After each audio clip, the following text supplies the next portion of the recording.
Hi, good evening. This is the Somerville Historic Preservation Commission, July 20th. Time is 6:53. I'd like to call the meeting to order. Before we start, I need to read the pursuant to Chapter 20 of the Act of 2021, this meeting of the Historic Preservation Commission will be conducted by remote participation. An audio recording of these proceedings will be available upon request to historic@somervillemass.gov.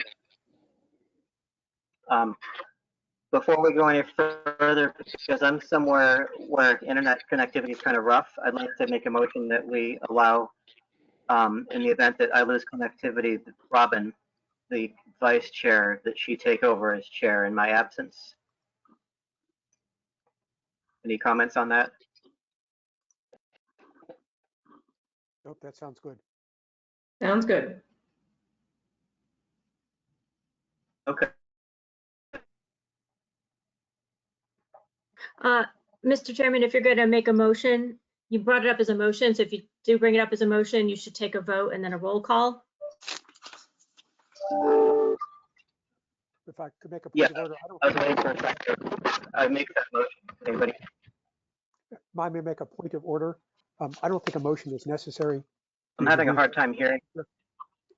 I don't think a motion is necessary for you to do that. I think it's sufficient for you to simply announce it. I agree. It's just that Eric Okay. said that he would make a motion, hence I wanted to follow through in that way. But yeah, I agree. Okay. Yeah, whatever. It doesn't hurt to do that route since I started it. In that case, I second the motion.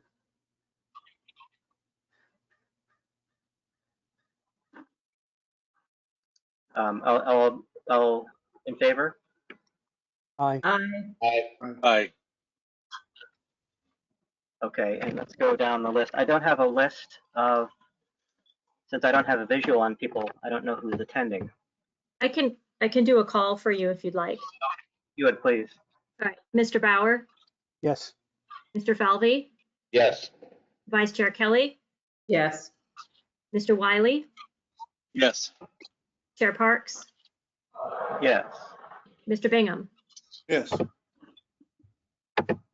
It's unanimous. Your motion passes. Okay. Thank you. Okay, so let's just plow right into it. The first case we're going to hear is excuse me here.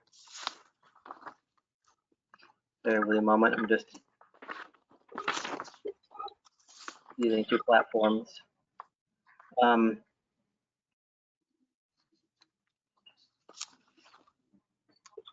Sorry.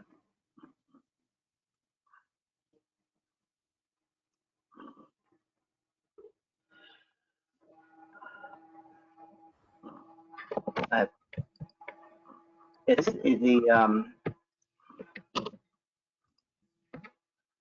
sorry, I had a window that was just closed down before we started.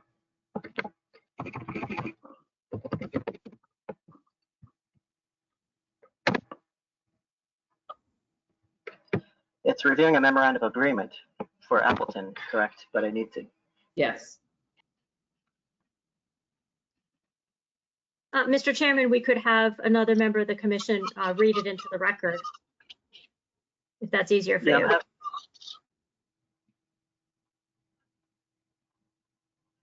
Okay, I found it. My entire computer blue screened on me before this started, so it's just, I'm having an issue. Okay, the first is memorandum of agreement for 25 Appleton Street. Have you all had a chance to read it? Yes. Yes. Are there any comments from any of you?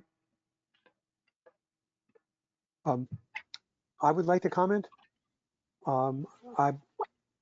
Maybe the other people disagree with this, but I'm personally am not satisfied that these fairly small preservation steps are sufficient to justify allowing the demolition to go ahead. So I would reject doing a memorandum of agreement.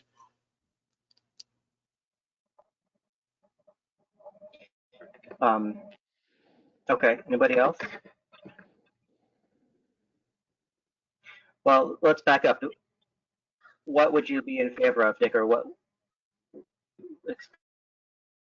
I Down on that a little bit. You would. I mean, I think that the house ought to be preserved, and I'm not satisfied that a few architectural details would be there. So I would be in favor of not doing a memorandum agreement and requiring the applicant to wait out the full period. Well, I think it was not only the height, but the amount of demolition on the side. And there's no mention of that in the memorandum agreement either. The extent of the demolition it's all it lists is the things that should be preserved. And a shopping list, and doesn't basically address the main structure itself as to what can and can't and shouldn't be demolished in that main structure You can hear me? itself. I've been lost. I heard part of what you said, Dick. Anybody have any comment? Okay, but there's an airplane going overhead, so let me wait till it goes by.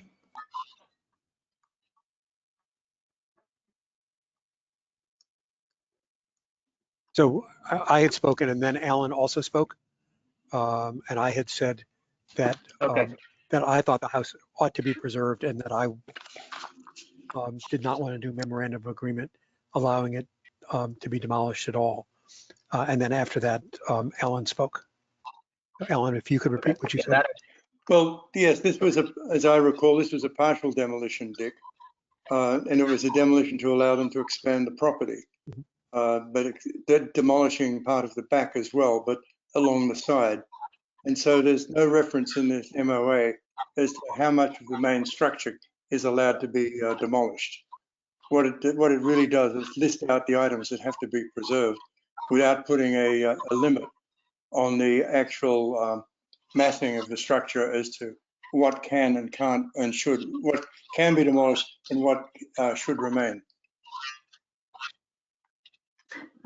Mr. Chairman, if I could. I'm not visible. Yes.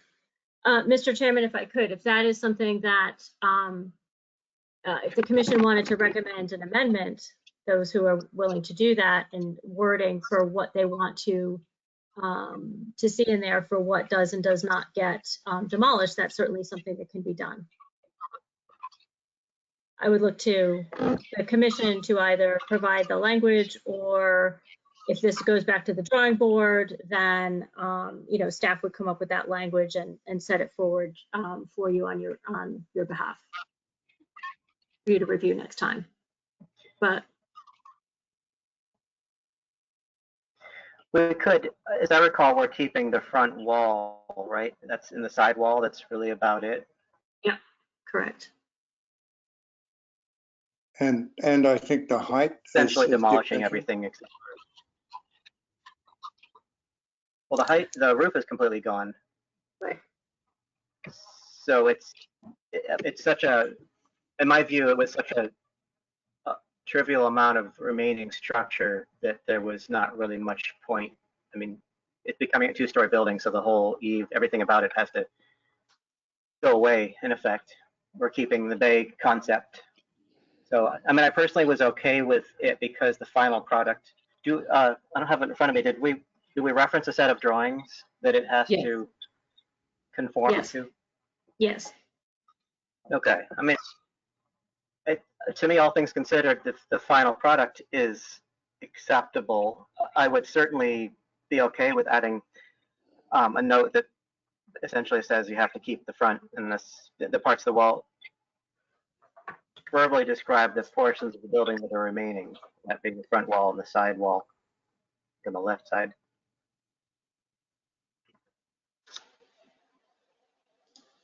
Anybody else have any thoughts about this? I mean,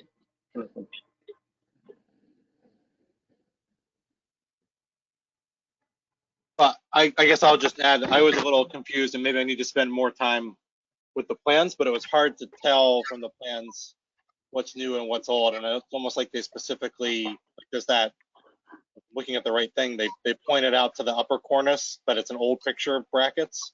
So I don't know if they're showing that they're replicating what used to be on the house. That might be the intent, now that Yes, correct.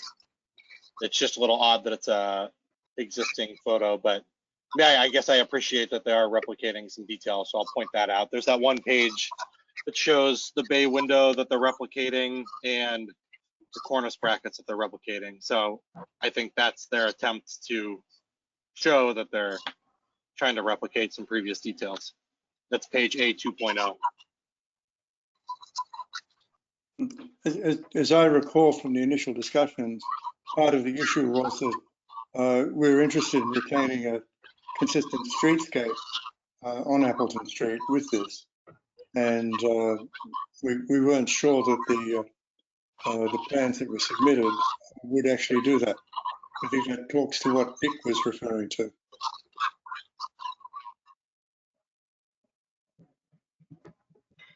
Is that a concern that you have? Yeah. But if I remember, there is a 2-story mansard next door, right? So that's obviously There is, yes. that's the goal that they're trying to achieve here. We just Yeah, need to decide. this was a small one, Adam. This is one of the smaller ones on the street. Yeah, now this is obviously a very big 2-story mansard. Yeah.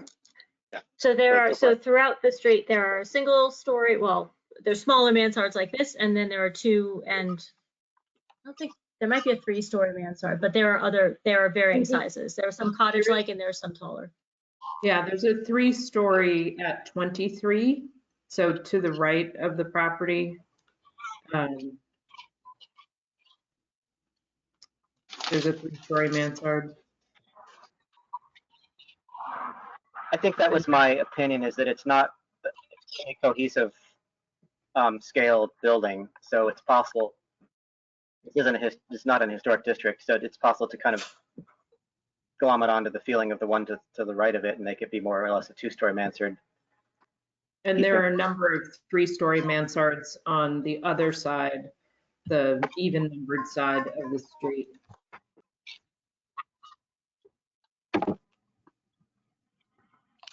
Okay. Well, keeping, and I would agree if we could tighten up the description of that, that's fine by me. And then this part 2 is just, do we like the finished product in general, what it would look like? Is it suitable enough as an alternate to preservation or keeping the building as it is now to lift the delay? I feel like that the design as presented is acceptable enough. I think it's probably as much as we could expect of the developer for this. And I would certainly be happy tightening up some language in the MOA, just saying, you know, describing which parts of the building are remaining, the wall construction.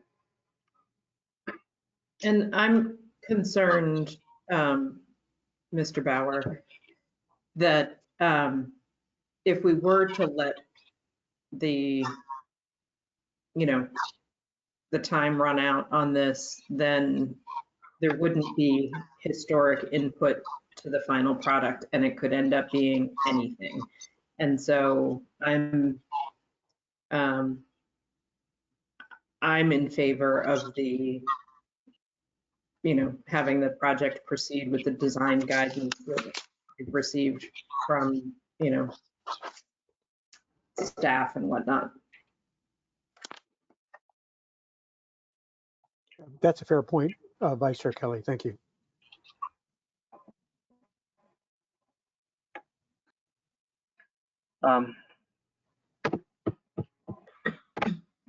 Let's back up again. Does anybody else, who else do we have here? Ryan, do you have any thoughts on this? I really don't have anything to add here, Eric. I agree with all the points that I've made. I think Rob, Vice Chair Kelly's points particularly meaningful in terms of time running out and being able to have an impact now.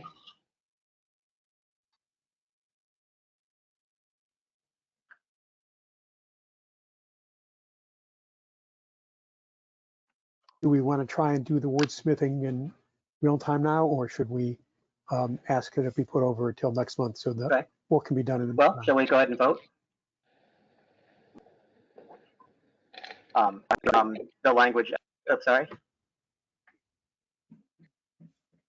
So I had Did you say asked something? whether we should, I did. So I had asked whether we should try and do the wordsmithing in real time, or whether we should put this over till next month to allow that work to be done, to be brought back to us. Dick, as I recall, this applicant had some financial issues, and I think out of trying to help applicants generally, that it would probably be worthwhile if we did some wordsmithing now to insert into the MOA, so that this could be moved forward tonight if possible. I'm just trying to think of helping the applicant. That's all. Personally, I'm easy either way. I'm just trying to be a little bit thoughtful here for the sake of the applicant.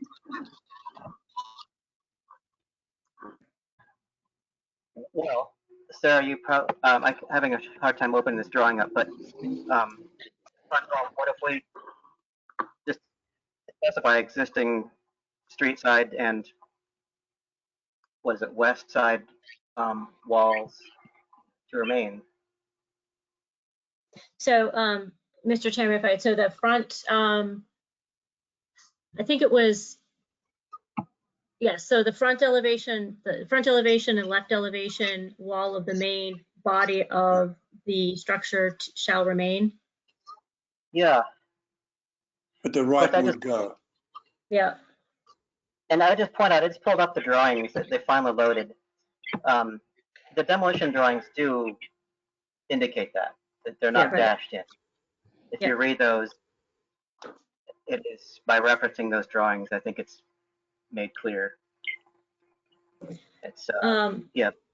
So would the commission be comfortable with a, closely approximated to what I'm about to say next, which is the front elevation, the front and left elevation facade wall, the front and left elevation walls on the main body of the structure shall remain as indicated, and then I shall indicate the plan page on which the applicant has indicated the portions of those walls that shall remain. Yeah, that'd be fine, and that's actually D 1.0. Yes. B or D, did you say? Yeah. D as in dog, 1.0. That's the demolition plan. Right. And so that you know what gets filed with this MOA, so I'll put that language in to the requirement set. And then what goes along with this is the photos, photos so that it shows what they have to replicate and where it needs to be installed, and the plan set all gets attached in one PDF for this, so that two won't be separate, and that entire PDF is what they will also have to upload to Citizen Serve when they go for their building permit as well. So it will be codified in that submission to ISD also, as well as with the Registry of Deeds. I just lost my audio again. Okay.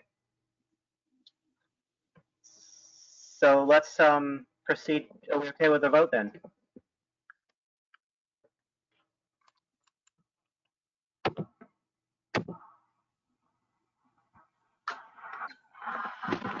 I think you can proceed, yes. Okay, I'm never sure if my audio has died, so I'm sorry. No, your audio is good. I've been losing it. So I would move that we accept the memorandum of agreement as amended in this hearing, as described by Sarah White, to add that language to it.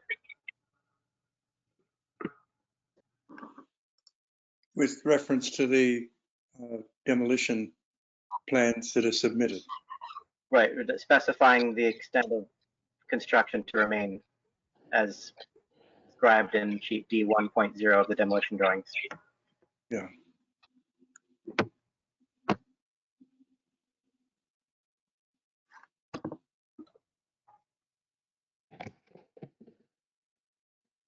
Okay.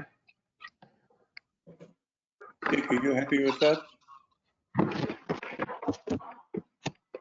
I think I am not sufficiently happy, but I think I'm just one person in that regard. It looks like everybody else is. Is there something you wanted to add to that? There's not, but thank you. Okay. Okay.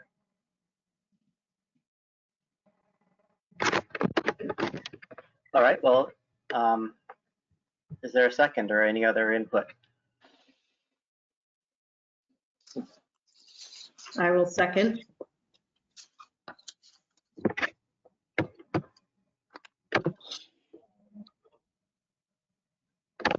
Okay, let's all in favor. Aye. Right. All right. Would you like me to do the call, Mr. Chair?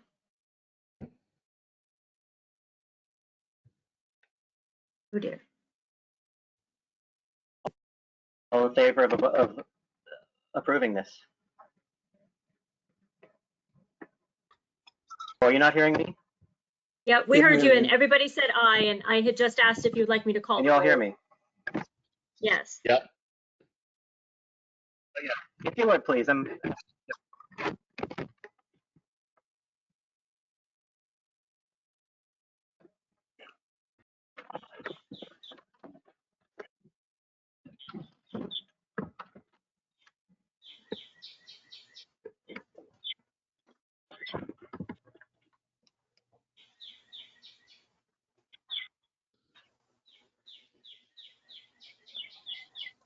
Mr. Chairman, can you hear us? I can hear you now. I missed everything before that. Okay. Okay. So you had, so the motion's been called, it's been seconded, you asked all in favor, and the commissioners responded, and I want to know if you would like me to call the roll. Yes, please call the roll. Okay. Mr. Bauer, No, Mr. Falvey, Yes. Vice Chair Kelly, Yes. Mr. Bingham, Yes. Mr. Wiley, Yes. Mr. Parks, Chair Parks, excuse Yes. me. Yes. All right, the vote is 5-1 and the motion passes.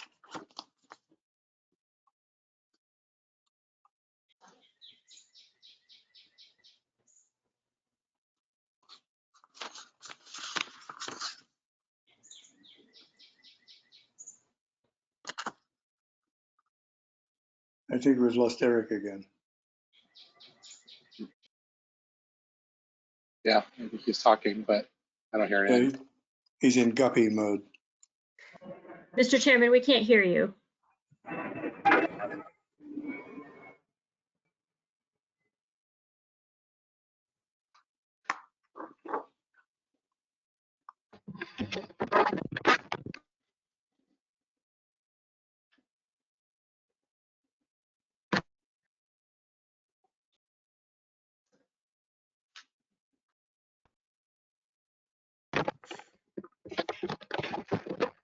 Anybody there?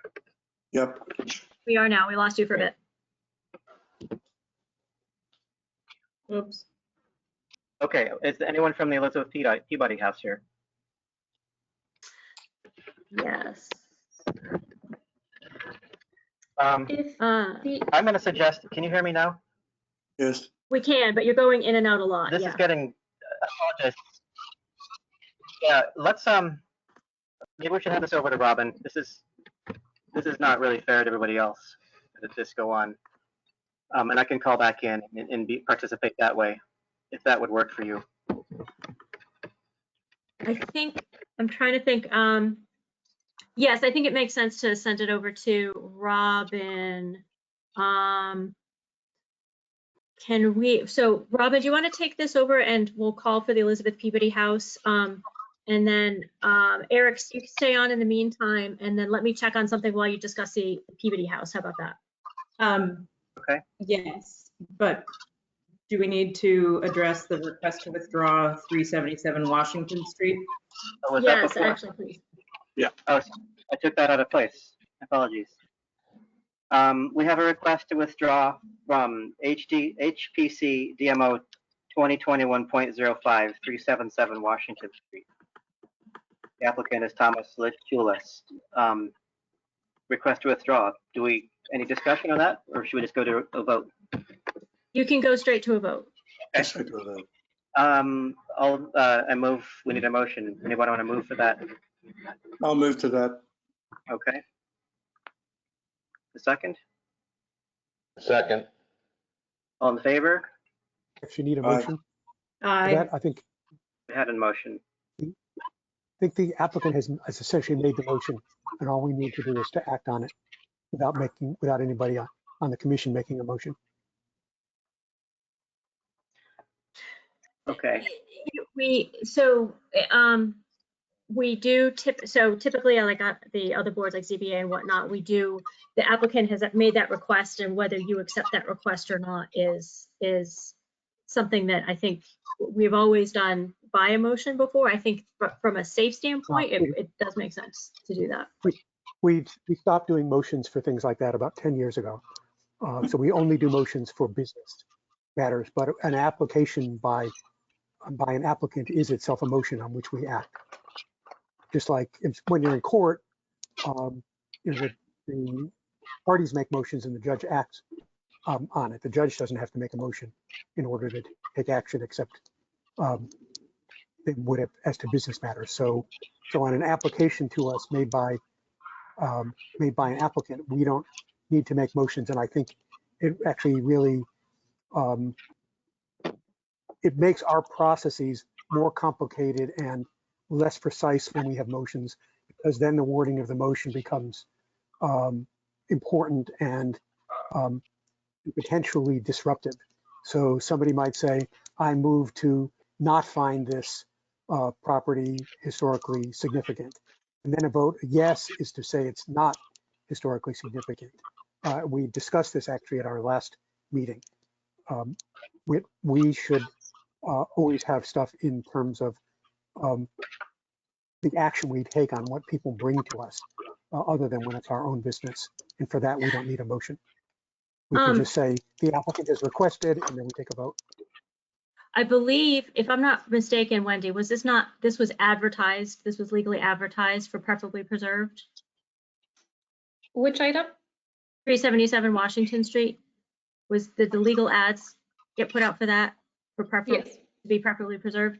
So because the legal ad went out, I think it's safest. I know the applicant has requested it, but if the legal ad has gone out to advertising it for the preferably preserved component, I think that it makes sense to just make that motion to accept their request to withdraw that from that phase.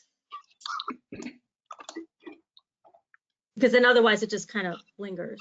I mean, the chair has to act on that, and we ought to act on their request to withdraw it. But I just think we don't need a motion for that. They've made the request, and we can act on the request without a motion. And as I suggested, I think making motions makes things not only slower and more complicated, but it invites us then to frame things in a way that could be inappropriate. So what I always did during my 10 years as chair was to not take motions for things like that, and to simply treat the applicant's request as a matter that's before us on which we have to act. So would you not take a vote on that? No, I would take a vote on it. I think what is before us is their request, and I think we vote on what they've requested, which is to withdraw it.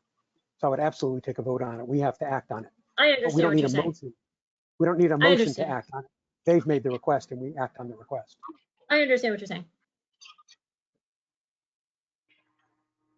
I have no educated opinion on that. Dick is right that we have in the past not taken motions on everything. I've been counseled by staff that we should be. I'm fine with either approach. I don't want to jeopardize the legitimacy of our votes. We already have a motion in this case, so I guess we need to follow through with it. Okay, or the maker of the motion could withdraw the motion, and it's up to you about whether you do that. But my suggestion would be that you withdraw your motion, but if you want to have your motion acted on, then we will, of course, act on it. I think in this case, since we've already gone down this path, let's just finish out this particular case this way, and then we can go forward. Otherwise, it's sort of like very circuitous. Anybody else in the commission have a thought on this particular subject? How about you, Ellen? You've been chair for a while too. What's your pleasure? I suspect Dick is right. Okay. I think that's the way we handle it. All right. It's usually a good assumption. I will withdraw my motion then. I will withdraw my motion and we'll go straight to a vote on the request to withdraw the. Or- Let me go back and pull it up. HPC DMO 2021.05, 377 Washington Street. All in favor of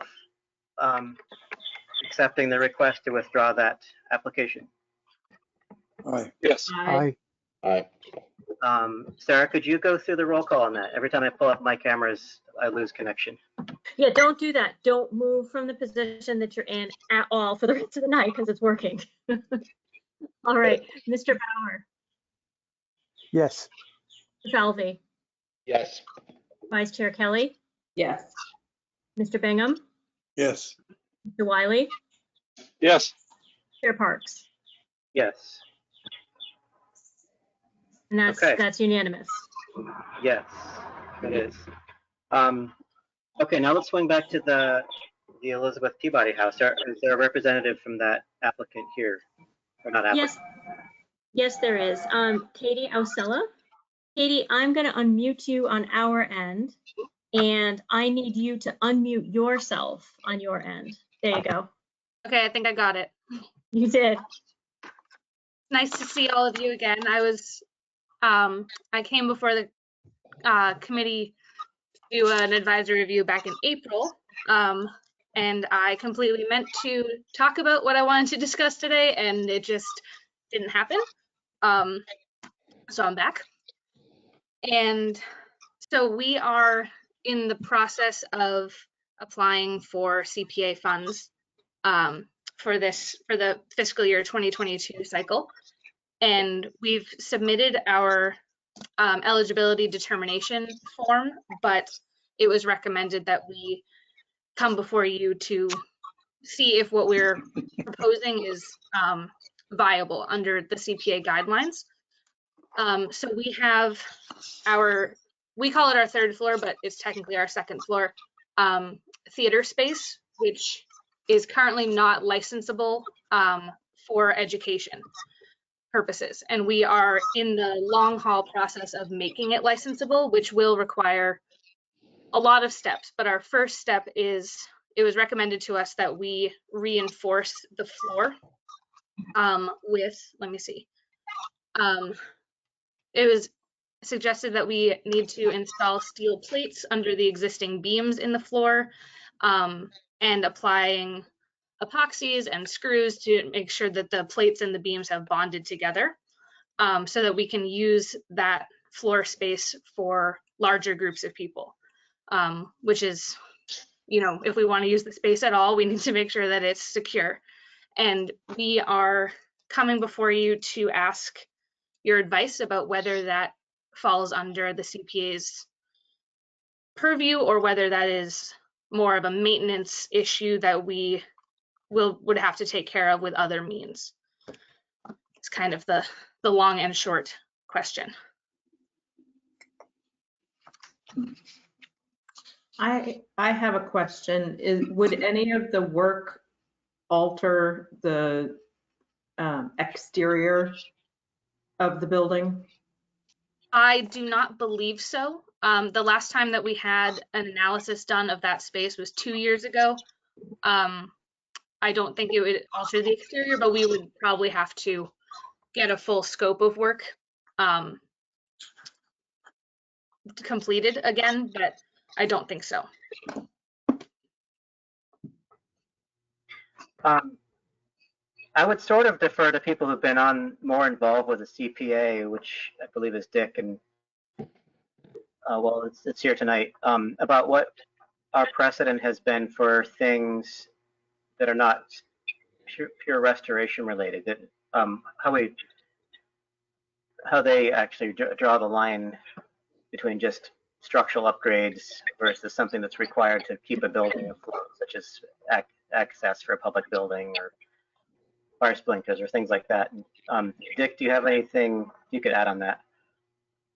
So my understanding is that things that are structural, as well as things that are like fire safety, or access issues are all things that can be paid for using CPA funds. Alan, is that your understanding as well? Yeah, I'd like to check that though, Dick. Right. Because this is doing something internally that's not critically essential for the ongoing structure of the building. It's something that's going to enhance the capability of the building to allow them to do more. I'd like to just look into that first. But we suggest though for our part, it's not in front of us for us to decide whether it actually should get CPA funding, just to Right, I weigh know in that. on some sort of aspects so that Peabody House can then go to the CPC and actually apply for funds, and they will be the ones who will then make the decision about whether it's eligible and whether it should be funded. So I don't think we have to ourselves answer that question. Yeah, I don't think we do. This isn't something that impacts the exterior of the structure that's visible from the public way. However, as this current CPC delegate, I would like to research this so that I'm prepared for when we actually discuss this at the CPC. And right at this point in time, I don't have that reference in front of me. Mr. Chairman, could I ask a question, a clarifying question?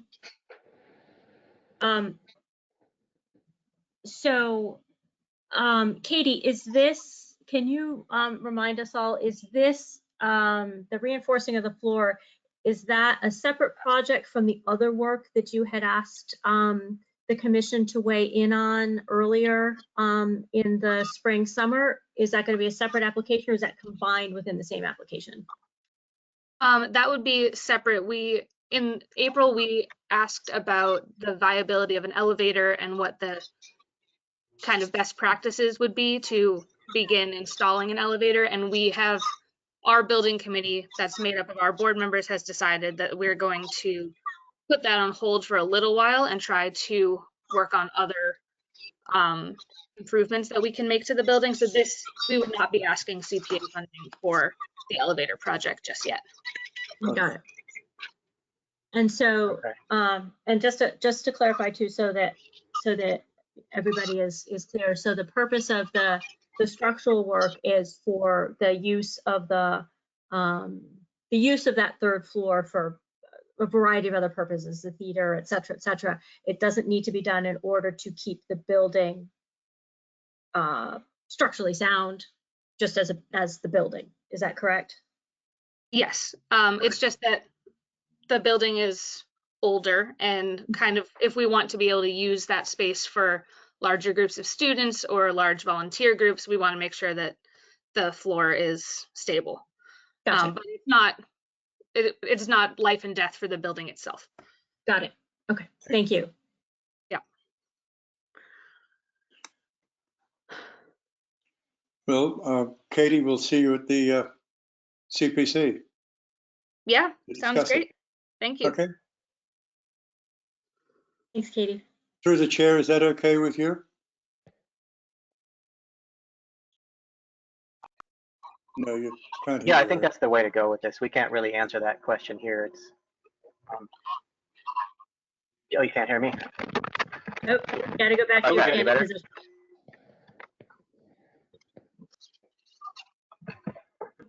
How about this? Any better here? Yeah. Hello? Hello?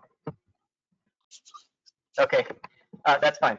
We can't answer that here. I am in support of what Alan just said, so let's proceed with that. Great. Next case. Well done with that. Anything else anyone wants to add? Let's pull up my list.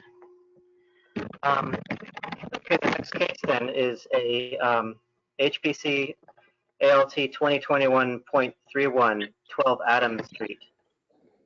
The applicant, James Lockwood Construction Company, Inc., owner Annette McKee and Mike Mariani. The project is to replace wood and aluminum gutters with copper gutters. Are the applicants here?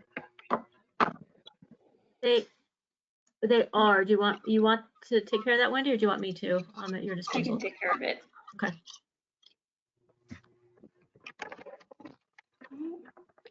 Annette, I have unmuted you. If you could unmute yourself on your end. And then if any other applicants can just also raise their hand, so I make sure to get everyone.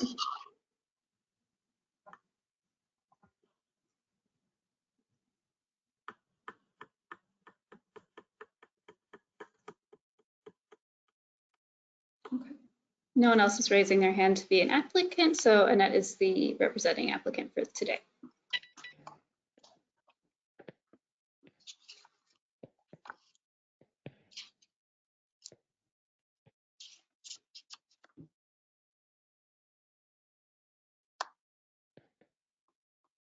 Annette, are you here? Yeah, would you like me to give a quick summary of the proposed work? Hello, can you hear me? Yes. Well, Sorry, I've been out of audio for the last minute here.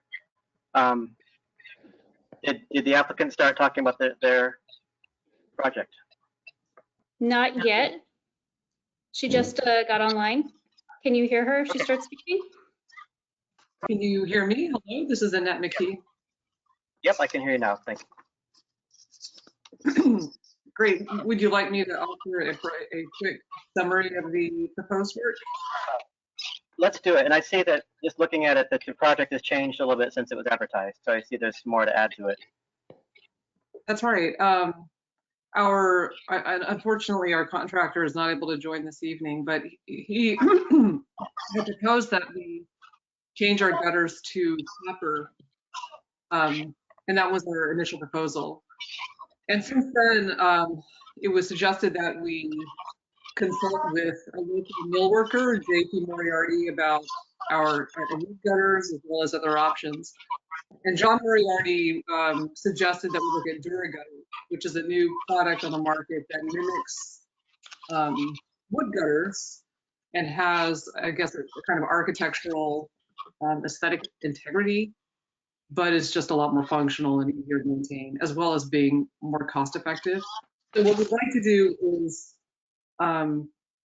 get approval to do either. I'm still waiting to get the cost estimate for DuraGutter, which seems like a fantastic product.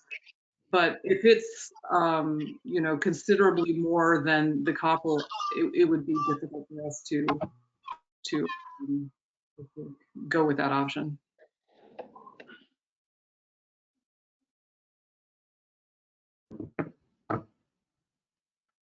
Okay. I'll just start. That's it. Anything else you want to add? Not at the moment, no. Cool. I looked at that gutter profile, and I was actually kind of impressed that John Moriarty knows his stuff about gutters, and it looks like the profile of this gutter is actually deeper and matches more the traditional curvature of a Bill Boston gutter profile that they make, in fact. So it seems to me to look actually more historic in its profile than actually the modern wood gutter that people often put up there, which is a much flatter curve. So personally, I'm okay with that. Is this gonna? Did he talk about whether it's gonna match a rake molding? If it's gonna follow up the gable ends of your house? That transition's gonna happen. Yeah, and I apologize that our contractor's not here because he would be able to answer that question a little more adequately than I can. We did go over it. I visited John at his shop, and he did show me a mock-up, and he went into considerable detail. But quite honestly, I don't have the background to be able to explain that or relay that to you all now. But it does sound like it used quite a bit to the different features of our house. I did send him a number of photos of the front and the side of our house. So I'm sorry, I can't answer that well. Okay. Well, I'm okay with this proposal. at this point. And I'd be curious to see how the rest of the commission feels if you've looked it over and have thoughts. Yeah, I was not familiar with DuraGutter until I saw this, and so I'm now very excited about it. Having a house with gutters that are aluminum gutters that I would like to replace. So I think it's a great solution, and I think it would look much more appropriate than copper gutters, which you know, and I don't know that we haven't discussed this tonight, but whether it's understood that the copper gutters would not be shiny copper, that they would need to be painted. Are you aware of that, Annette? Or have a patina. No, but that's good to know because, yeah, the copper would definitely stand out, I think, on a house like ours. Yeah. So, It's kind of a thought that copper, anything copper is old, but actually if you go back in time, they tended to use copper more on more civic masonry, larger scale buildings, and houses tended not to have copper.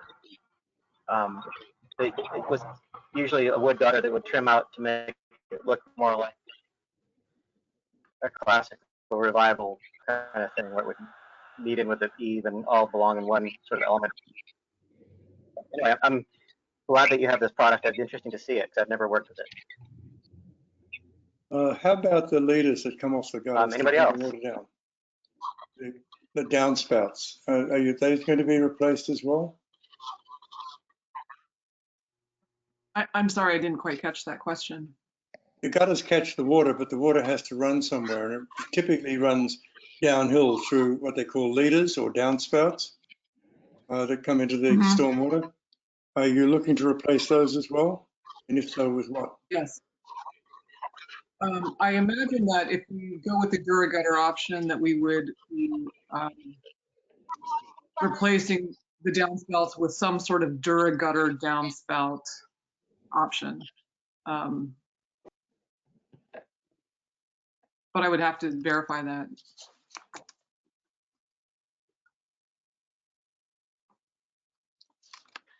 Mr. Chairman, if I could, one of the things that you could do is if you were to approve this proposal, is that you add a condition that, if it's not there already, I didn't work on this report, but that you add a condition that the downspouts will also need to be DuraGutter or copper. And you could make that a condition of the approval. I mean, really, anything round or corrugated round are the two kind of, whether it be copper or proprietary thing by a DuraGutter, anything but a square, you know, that other kind of shape. So we could even leave it, to me anyway, open-ended, where we just specify the profiles to be overall round or that classic kind of corrugated round that you see also. Whichever product, and it has to be painted, not copper. And when you say What do you all corrugated think? round, that's, oh, I'm sorry. When you said corrugated round, is that a different profile than the case style? Because I think that's what our contractor had originally planned with the copper. For the gutter, for the downspouts? Oh, I'm sorry. We're talking about the downspouts then. I apologize. Yeah, leaders that Alan mentioned, the downspouts, yeah. But you don't know what those will be, right? You said earlier. I'm sorry. Chair, if I could. Am I disappearing again? The application did state that the downspouts were included in the application. And it's mentioned in the staff report. Yeah.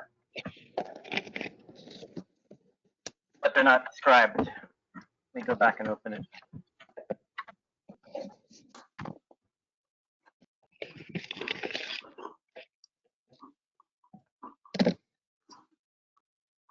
I would not find anything specific here. Just specify round.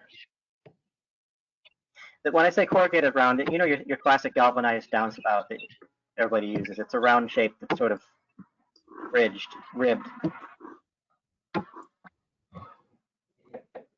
Oh, product. I'm just looking through submittal.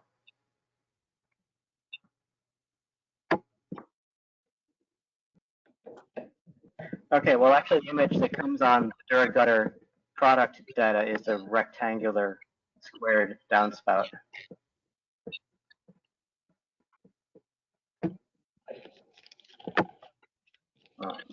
Do we know whether DuraGutter has options for downspout shapes?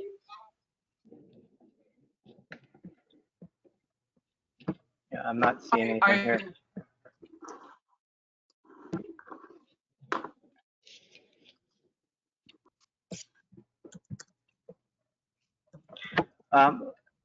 Commission, how big a deal is this, do you think, that profile, as long as it's painted? Any thoughts?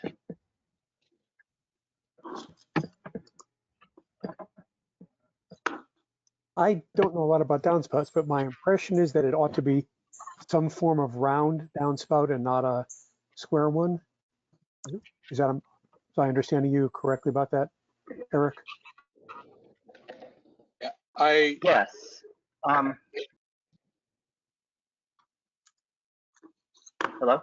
This is Adam. I'm on their website. So I agree that going through the effort of getting nice gutters, it kind of defeats the purpose if there's a traditional aluminum looking rectangular downspout, because then you just glance at the building and your eye sees typical aluminum downspouts. But I'm on their website and they do make a circular shape that's called type 1, so it fits OGFB SQ. So it looks like they have a circular option. So I say that we just quantify the downspouts to be circular. Yeah. Okay. Thank you for looking that up, Adam. Yep, no problem. I would be happy going ahead with that personally. The round downspout, DuraGutter profile, painted. I assume this is pre-finished anyway. Any other discussion? Well, so the applicant requested the option of using either DuraGuard or the copper because she doesn't yet have the estimate for the DuraGuard.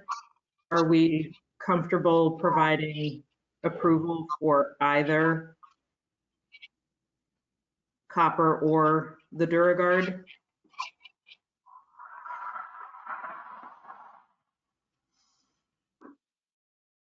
If the copper is painted, I suppose, well, the profile then is just regular K profile and copper, right? Do you have a detail of that? No.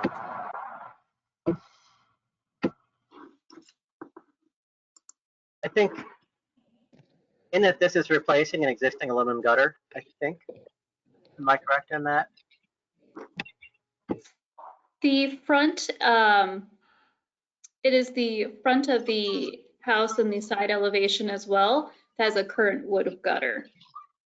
And that's what we're reviewing for.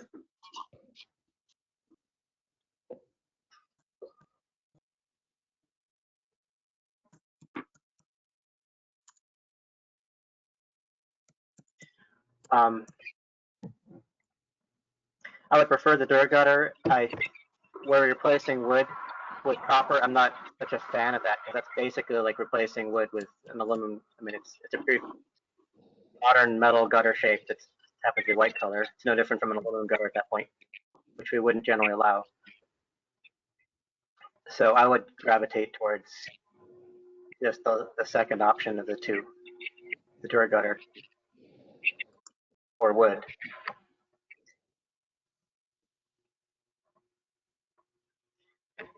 Other thoughts, Ellen? What do you think?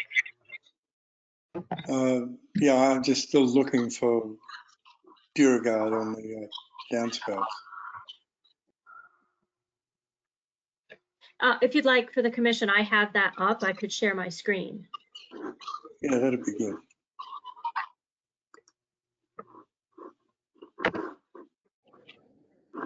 While you're pulling that up, my My suspicion is that we'll probably find that the DuraGuard is less than copper gutters. That's just a hunch, so maybe we don't have to worry. I mean, I'd be inclined to approve the DuraGuard, and then if for some reason there is a cost issue, maybe copper as a, I mean, part of me almost wonders if aluminum would be better than copper. It was even worth doing the copper, but I think I'd be okay with approving DuraGuard as a first choice with copper as a backup. But I'd be very surprised if the copper was less expensive than DuraGuard. Yeah, copper's pretty expensive nowadays. Yeah. Okay. Can you get it up, Sarah? No, for some reason, I am not able to share my screen. Wendy, can you check my permissions? Give me 1 second.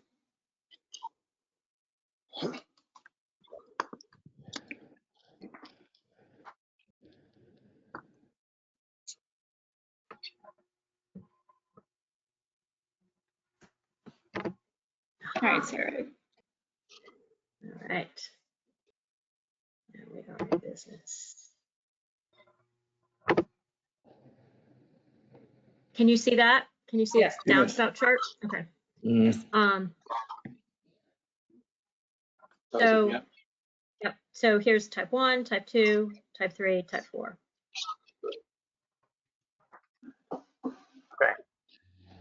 Okay, so they have The type round. one. Yeah. So you're talking about the round type 1, correct? Is what you're, Yes. what you want to see? Okay. If for some reason the run of gutter is such that it requires a larger downspout size, are we okay with the oval if that's needed for anticipated volume of water? That's fine by me. It's a good point, Robin. That Yeah. there might be a max. Sure. Okay. Given the Okay. amount of rain that we've had recently as well. Exactly. All right, are we good? I I can- agree, Dr. Rosula. I'm personally not comfortable just giving blanket allowance to go with copper if this just doesn't work out. I'd want to hear back or something, because a painted copper gutter, as Adam said, is actually worse than aluminum, because at least the aluminum stays that color forever.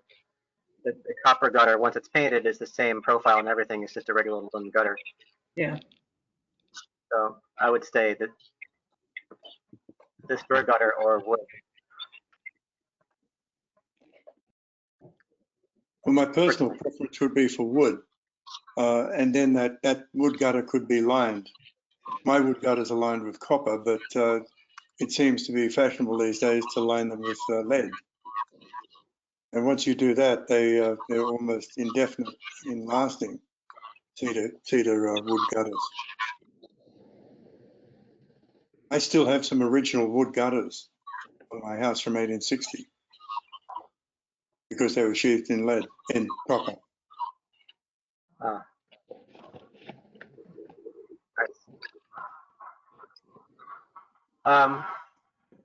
Okay, so what do we think? Are we ready for a vote on this? Yes. Come to a consensus on the. Okay. A motion from somebody? Or does this tie into your last issue? We do motions. We take emotions on this I sort don't of thing, think we- correct?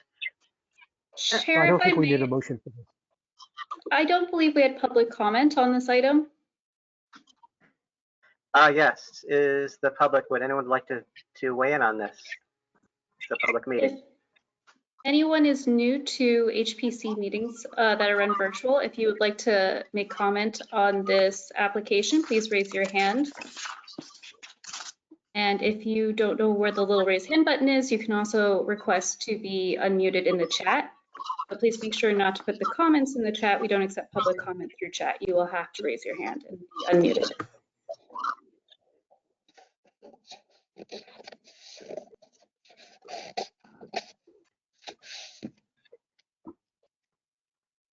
The only person with their hand up is the homeowner. I just wanted to say Um, that oh, go ahead. No, I was going to ask you to speak. Yeah, please. My husband and I originally were intent on replacing our wood gutter with another wood gutter. Currently, it's rotting and the fascia behind it are rotting as well. And we've had some water penetration in our house that we've had to repair.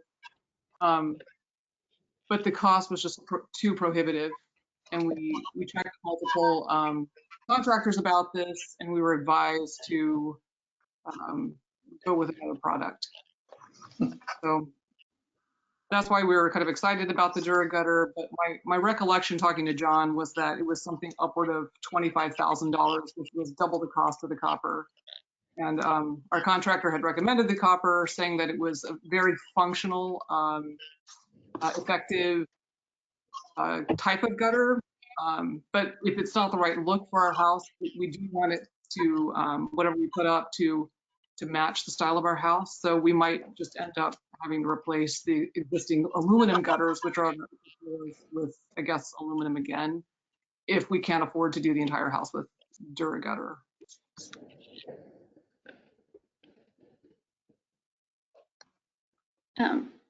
Chair, there is also a second hand raised for public comment if you would like me to unmute them. Yes, please. All right. Rachel Hines, I am unmuting you. You will need to unmute yourself on your side as well. Can you hear me? Yes. Yeah. Okay. Thank you so much. Sorry, I'm covering this for the Central Times, and I was just wondering if there was any way I could get street addresses for the buildings discussed. Obviously not like private homes, but like one especially we're talking about for reinforcing the floors, and that would be really helpful. This is Sarah White. I'm a senior planner. You can contact us at this for historic@somervilleave.gov. But what the commission is asking for now is specific comment, not about anything, but they're asking for specific comment about this particular project. So yeah, if you would just email us, and we can send you the agenda, and you'll have all of the addresses. And also, actually, it's available online right now as well on the HPC website. Thanks so much. Sorry about that. Sure.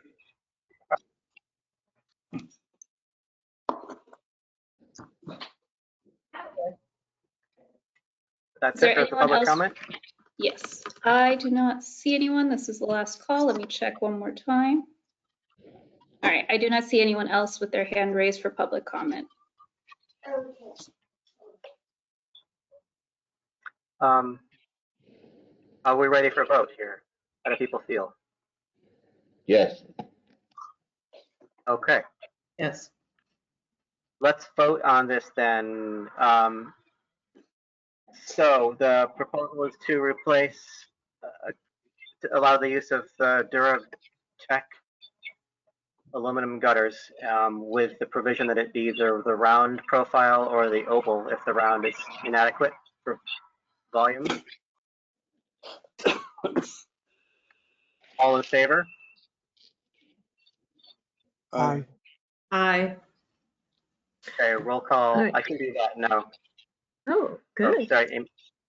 Yeah, I pulled you up. It's sort of working right now. Mr. Falvey, Yes. Vice Chair Kelly, Yes. Mr. Bauer, Yes. Mr. Bingham, Yes. and Mr. Wiley, Yes. and I vote yes as well. So there we have it. Thank you. The next case is HPC Alt 2021.33, 42 Meacham Road.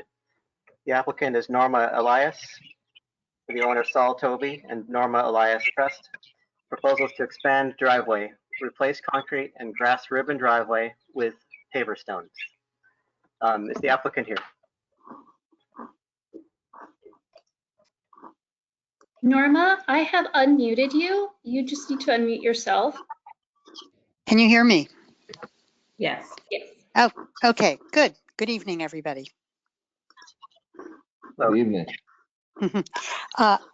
I don't know how to proceed. I'm assuming that you've read what was submitted. I don't want to waste time and be redundant. So tell me what you want from me. What do you want to know?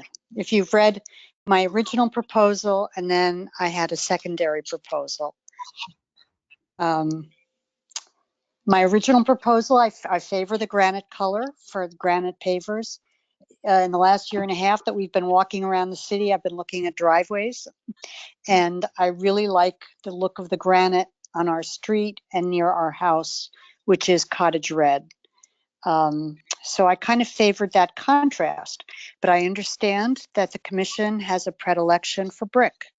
So in discussion with the planners, I've come up with an alternate proposal, which I think would make me reasonably happy.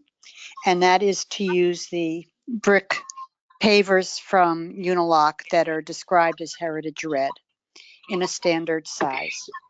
And I would like a granite colored apron. I'd like to use cobblestone if I were using the brick. And the other thing I'm trying to do is accommodate the city engineering 10 feet at least of permeability. So the brick pavers can be installed in a permeable construction. So I can either install the whole driveway as permeable or just the last 10 feet. My contractor said he could do the whole driveway that way. And therefore, if we did the granite cobblestone border doesn't have to be 10 feet. It could just be 1 or 2 courses or 3 courses in soldier array or whatever the commission deems most favorable. Anyway, I'll be quiet. You tell me what you want to know. Thank you.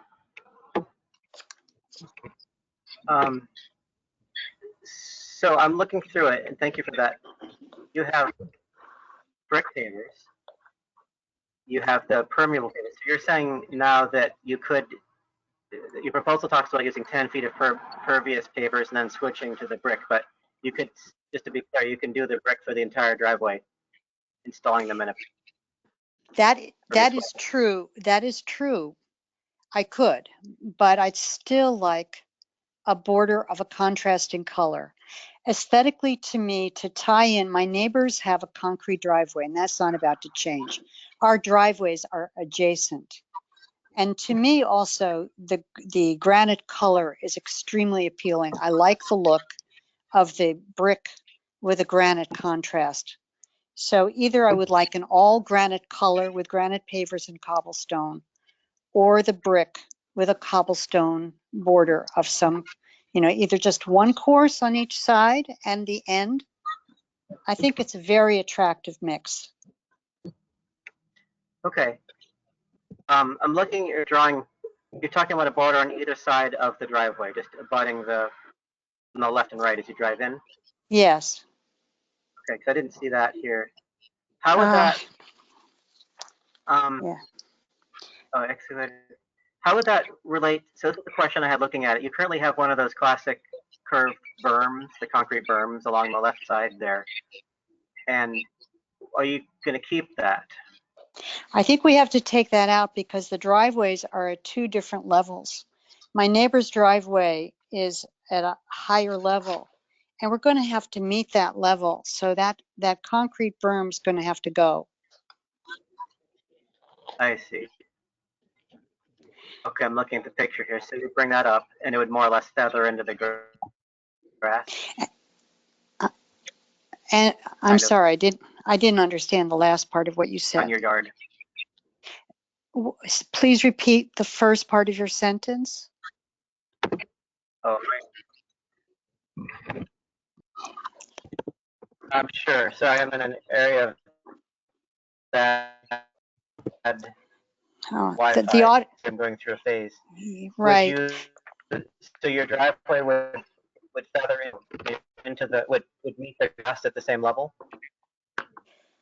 It would meet the 38 driveway. And the other reason that the concrete berm would have to go was that the other part of my proposal is to expand the driveway by 2 feet in width for a length of 20 feet from the gate down to essentially the length of my car. That way, when I exit my car, I exit onto a flat surface, which would be safer for me. I'm the driver and I don't like to back in. So that's where I get out. And I have fallen because I'm walking in snow, I'm landing on a curved icy surface. So it would be safer for me and also cleaner.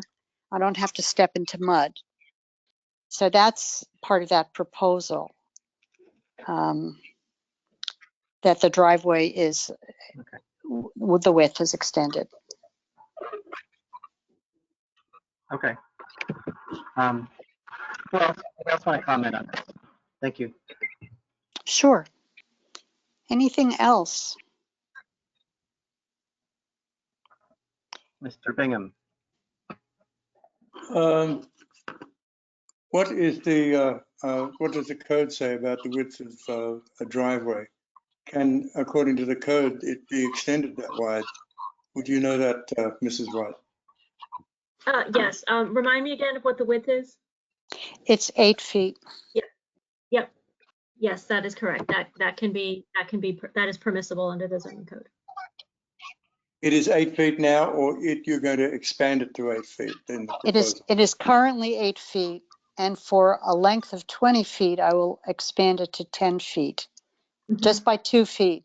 And I have talked to the engineering, and I might have to do an offset in terms of permeability, which is another reason I might do more than 10 feet of permeability with the driveway. So yes, a 10-foot wide driveway would be allowed. Sorry, I muted myself. I'm glad you're not having an audio problem too. Oh, it's been a night. Yeah, yeah. Are there any? If you go to the 9th page of the handout, it shows the dimensions of the driveway, both in the width and the length. Just gives you a bit more perspective on the context of the bump out and such. And it's basically a plot plan for Meacham Road with the details written where the concrete strip is and the current grass and dirt, and then the right concrete strip as well. It's a helpful diagram, just see how it's laid out.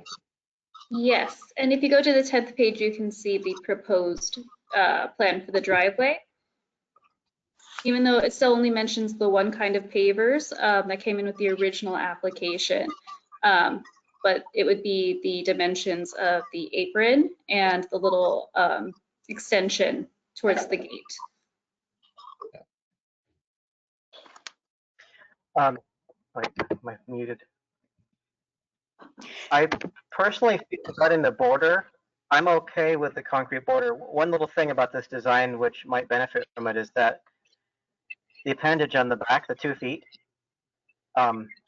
it would be kind of nice to preserve the strip, like the feeling of a single driveway that goes all the way back, and have the addition be something else, rather than, I mean, it preserves kind of the idea of a thin strip driveway. And if we switch to a different paper for that 2 feet, this is kind of, it's an aesthetic thing, but it keeps the feeling of the older, smaller driveway going all the way back. If I would, So if I could, to that. if I could interrupt this though, please remember that that end of the driveway is not visible from the street. It would really be hidden. You don't see it. It's an inset that's close to the house.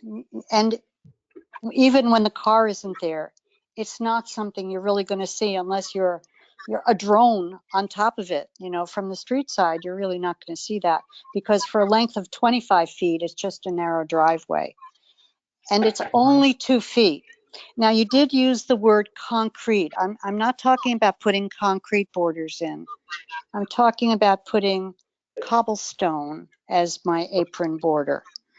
Either one course, or if something else is deemed more appropriate, just one course, maybe, along each side to help meet the level of the grass on the one side and the other driveway on the other side.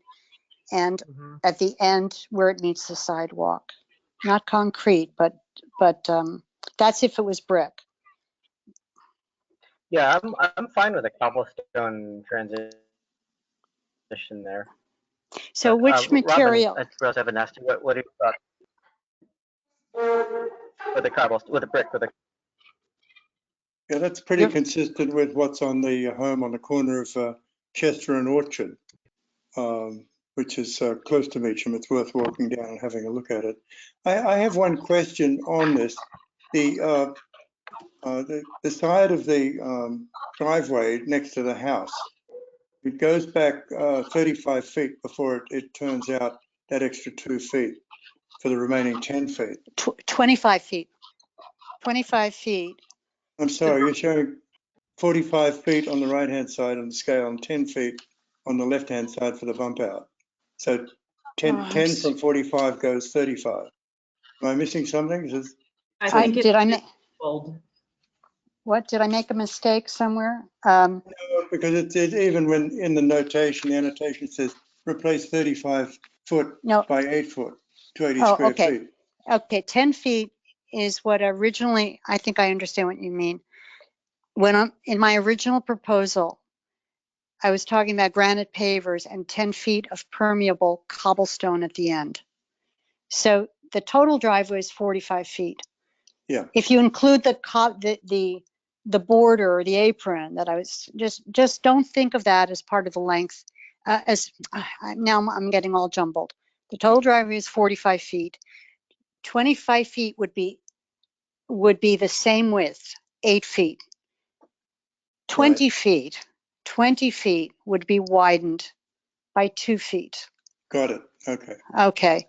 But of the 25 feet that goes to the sidewalk that's not widened, possibly 10 feet of that would be permeable in a different material.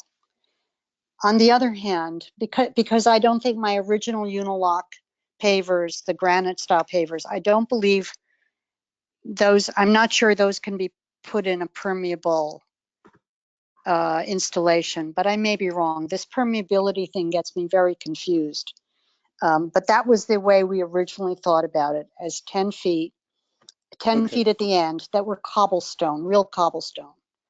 And 35 feet would be granite pavers, granite colored pavers. My alternate proposal essentially is for that heritage red brick pretty much all the way, and pretty much all the way probably in a permeable installation with a cobblestone border. Maybe one course of soldier style at the end and then running along each side. Okay, let me ask you one other question, if I may. Yeah. That first 25 feet coming back from the roadway Yes. or from the sidewalk. On the left-hand side next to the house, currently there's that curved concrete berm, which is called a Cape Cod berm. It's my understanding that would remain, but the part behind it would not remain. I would like to take it all out, as I said previously, because we have to raise the level of the driveway to match 38's driveway. And we can't really do that effectively unless we demolish that Cape Cod berm, whatever that concrete berm is. So that the new level would be raised with a cobblestone border, which would take the place of the concrete. And would you keep the concrete, the Cape Cod berm across the front of the property where it runs along the sidewalk, or would you plan to remove that as well? Well, this is a question. I am planning to do major re-landscaping of the front. I thought that would be a landscaping issue, not a historic commission driveway issue. I see that as different.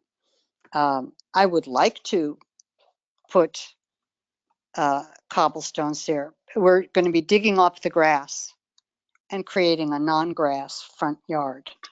I have hired a landscape designer, and as soon as the stonework is done, she can come up with a design. But everything has been held in suspension for the stonework. So is it under the purview of the commission, landscaping? Yes. No, Hardscaping. All that hardscaping. concrete, Sarah, will you provide explanation, please? sure. So, so landscaping itself in terms of like plants and grass and design and things like that are not under the Historic Preservation Commission's purview, trees, none of that stuff. But hardscaping, like Vice Chair Kelly said, is under their purview. So, like a concrete berm, concrete sidewalk, bluestone sidewalk, hedge wall, walls, that type of thing. They do come under their purview. If you're going to change if you're going to have a major change to the topography, to the shape of the land, that's also under their purview as well. But yeah, so that would make that, even though we think of things like that, say concrete berm or a meandering path as part of a whole landscaping plan, because it's a hardscaped element, that is under the purview of the HPC. Well, I could keep the front. There is a problem, which is at the very front corner where the side meets the front. There's kind of a big chip, which is not very pretty. So, I mean, if I were, maybe a small bit of granite could be cut to fix that chipped area if I were allowed to do the cobblestone brick border on the side. Well, that piece that's chipped could be replaced or restored. You can replace those because those concrete berms are in sections. And certainly But- if you're removing sections of the berm along the driveway, you'll have portions to perhaps repurpose. Oh, do you think it could be cut? Because No, it's just a tiny little corner but I can ask him. The man that I would be working with has done a lot of work in Somerville, and he's worked with old stone and old granite. He's worked on the stonework in the Bow Street Market. Okay, So well, he'd have the tools to be able to do that. The tools and the expertise. I think so. Oh, yeah. Yeah, if that's what's required. But would I be able to use cobblestone along the side as I'd like to, along the driveway side? That's after removing the concrete berm. Yes, yes. And can you make a decision about which material, you would like to see? Well, I have seen those cobblestones used in the border on that historic home, which is on the corner of Orchard and Chester. Do you mean the one with the double driveway that's on Orchard Street? Yes. Yes, they have a lot of decorative brick. They have their brick is in sort of a circular pattern, and Yes. they've got some little, yes, it's a very attractive driveway. Yes. Yeah. It's very wide. Yeah. Well, thank you. I'd be okay with that personally. Yeah. I'm just saying that we've got a precedent for that, Eric. That that there is in the immediate vicinity another local historic district that actually does have that. So Can you hear me? Am I muted?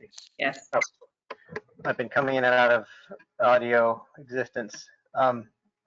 One option, which I'm wondering what you all think of, or what the applicant would think of, is if you did the cobblestone border, and on the left side where it gets 2 feet wider, you continued that with cobblestone, so that the brick portion of the driveway is straight without the bump out. Oh, I see what you're saying.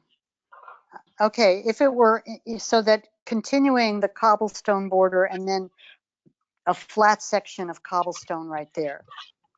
Yeah. As long as it's easy for me to step out on. Yeah. Your deal. It's harder to shovel and things like that. So you have to be okay with that. But that might look nicer because you have a brick driveway that appears to be just a single ribbon of brick, and then the thin border of cobblestone, which, as we've talked about, is there's a precedent for it, and then it just kind of expands on the left to give you more space so you can get out. Well, my I'd be main okay with thing is, will it be safe and easy to shovel? Because that's going to be, you know, and so the cobblestone would need to be of the flatter surfaced cobblestone, not the bumpy surfaced one for stepping out. Do you see what I'm saying? Yep. So Yep. it's more blocky. Otherwise, it's really, you know, I'm often shoveling there. I don't want to make it hard for me. And are you kind of implying that you'd like to see the brick rather than granite color? I think that's what I'm hearing from you, from the commission, is that that's what you would approve, which would be fine. That would be okay. Well, the bricks are part of the Somerville, Cambridge history. I Yeah. mean, those bricks were made in the area, and you can see that there's an abundance of them in Somerville. Yes. Especially in the historic homes. So it really makes sense, Norma, that happens. It makes sense to me from a historic perspective of the continuity of the history of the architecture within the city. Okay, and you're okay with the brick, the unilock pavers? Hopefully, there isn't a material shortage. I've heard from contractors that there may be a real shortage of material. So I don't know what's going to happen when we get to it. So we'll just see. If I have a problem, I'll get in touch with the planners and see what we have to do. Yeah. I understand that the approval is good for a year. So Yes. if we have a shortage and I have to postpone again, we'll kind of see where we are. Yes. Any other, so, okay. I want to make sure that we're talking about the same thing. Do I have to tell you now how many courses of cobblestone are in the border, or do we just say it's one course of soldier style? I mean, what is it that you want to see that's okay? We have to specify the actual width of each. Do we have a drawing of this in this package? Well, Yes. I'm not sure exactly what size cobblestones we would get of the actual cobblestones.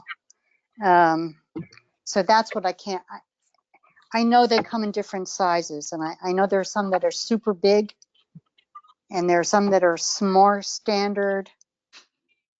I'm sorry. I think it could be safe to just, we don't care about the details of the width, but just to specify one course of cobblestone border, I think is sufficient enough, in my opinion.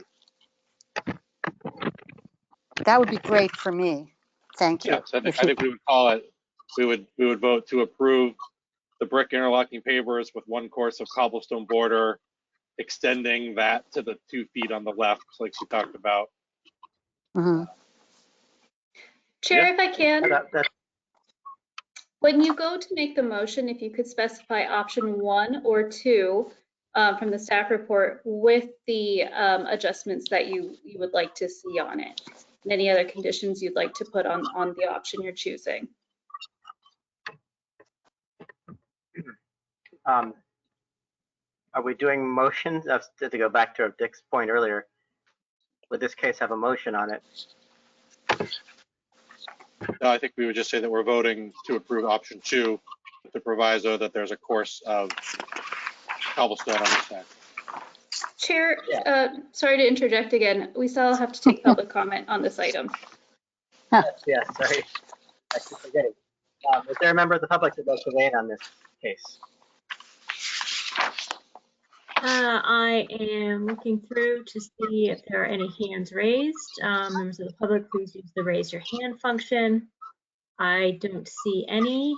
Nope, no public comment. Okay. You can close the public comment portion. Close the public comment portion of this case. I would like to take a vote on this. Voting on option 2 is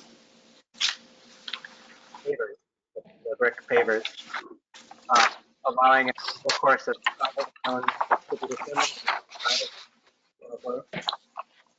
and with a soldier course of the brick abutting that cobblestone boulder. That's what your intention is. A soldier course of brick or of cobblestone. I thought my proposal was for the herringbone pattern of the brick with a soldier course of cobblestone at the end, Yes. not of brick. Okay. Correct. Okay. So we need to get the wording right, because otherwise I'm in disobeyance. Right. We So don't want that to happen. A herringbone pattern for the brick with a soldier course of cobbles on either side as the border is what you're describing. Yes. Okay. And the 2-foot extension in cobblestone, I think is what was being asked. Yeah. Oh, I tossed that out there. I would be okay with it being the brick as well. I just think it might look nicer with the cobblestone if you find one that you're comfortable with maintaining. Okay, so that I can leave that open. To me, Yeah. that's all, thank you. It's a nice idea, and I can discuss it with the contractor and see what he thinks. Does anybody else in the commission have a thought on that? Should we leave it open-ended? And no, that's fine. And you're clear as an applicant on what we talked about with the Cape Cod berm across the front of the house. So yes, the commission has declared that the Cape Cod berm at the front has to stay, and that we will endeavor to repair the gap with Yes. a portion of what we take away. Or Okay. if, Yes. or if you would like to change it, it would just need to come Back to before us. us. Yeah. So, Again. correct, it's a separate project. Yeah. Yeah. Okay. Oh, okay. You mean I could go on with the driveway, but I could then as a separate project. Okay. So Right. this, okay, now that's clarifying. I'll think about it and discuss it with the contractor and see what he thinks. Okay. All right. Okay. Okay, I think I understand that. And Mr. Chairman, if I could, I think we should redo that motion again, because I'm kind of not sure where everything went just there. I mean, we've gotten most of the notes and stuff, but I think we need to have a clean motion. The other thing is, just Norma, so that you know, we codify this, the planners codify this in conditions on your approval. So you'll have all the right wording once they get through this process. So that will then be given to you as well. Excellent, excellent. And just point of clarification, does the approval, if and when it's made, does that go to the engineering department so that they can act on my site permit? Or So do I what have to let them know that? So what needs to happen is once the decision is issued to you, whoever applied for that engineering permit, I assume was your contractor, he will have to upload the decision that we send you to CitizenServe to his engineering application. Actually, it was me. I did all the permitting. So I excellent. know all Good for you. about CitizenServe, so I can upload it. Yeah. Good, Okay. yeah, and we'll let you know that. That'll be one of the conditions that you have to follow, and we'll also make a note of that in the email that you're sent as well. Thank you. Okay. Okay. All right. Did you want to repeat the vote, Sarah? My audio kind of wigged out. Yeah, that would help.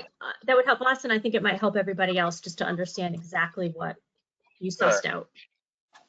So we are voting on allowing option 2, which is a herringbone brick pattern in the driveway with a border on either side of cobblestone in a soldier course, and allowing that the concrete Cape Cod berm along the side facing the driveway will be removed as part of this. Is that everything? I believe you also wanted the 2-foot bump out on the side of the driveway to be done in granite cobblestone as well. Yeah, I was gonna, allowing that 2-foot extension could be either with the brick or with the cobbles.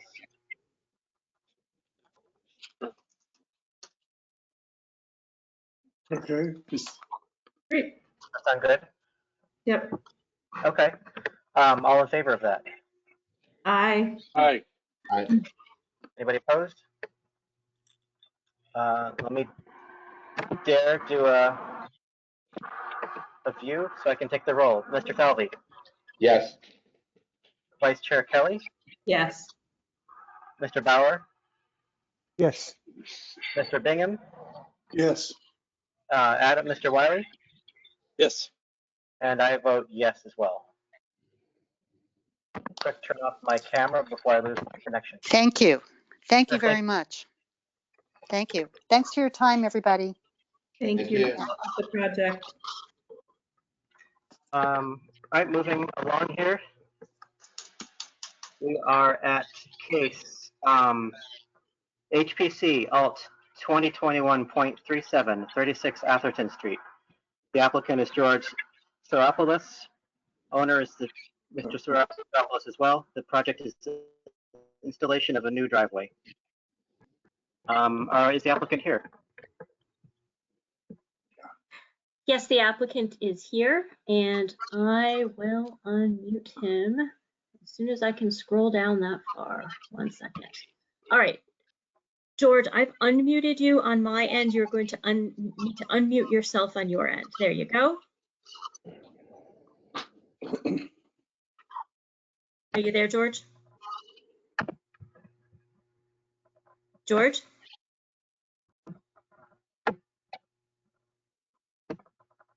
George, you're unmuted on our end. It also says that he's unmuted.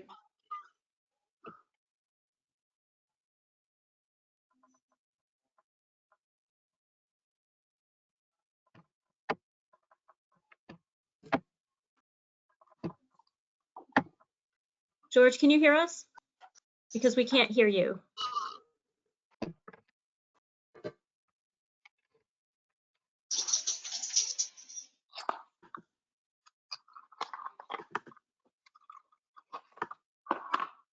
George, have you unmuted? We need you to unmute yourself on your end if you haven't already.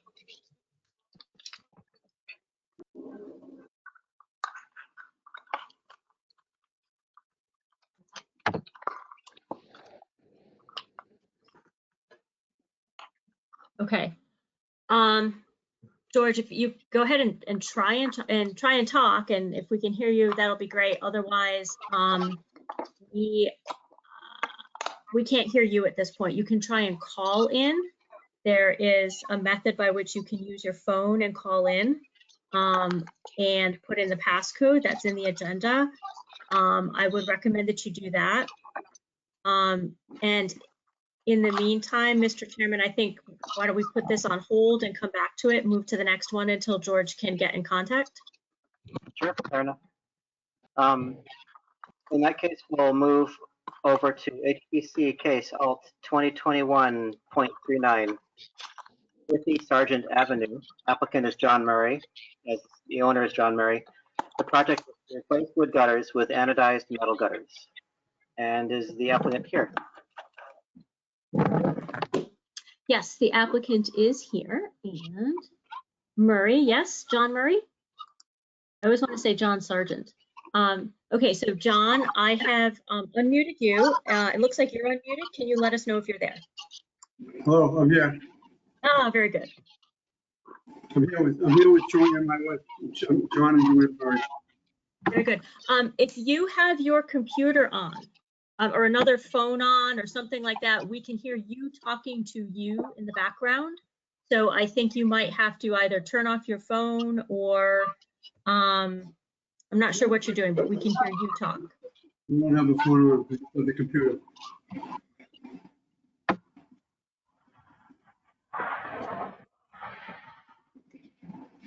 We just have the computer on. Okay, very good. Yep, it sounds like you're okay now. Oh, good, good. So, Mr. Murray, would you just give us I see we have your report from the staff. Can tell us a little bit about the project. We would like to replace, we sought to replace the wooden gutters with wood. We just can't afford the price. It's exorbitant and we're not able to afford the price. So we are looking to replace wood gutters with 5-inch half-round galvanized gutters. We presently have galvanized downspouts, and we would be prepared to paint the gutters the same as the house.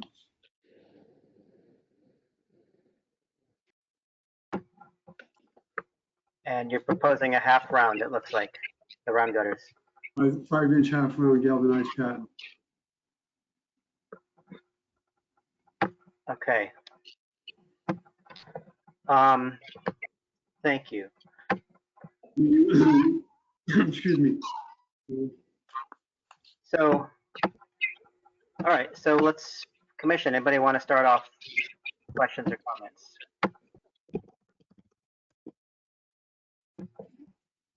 Robin, would you have anything?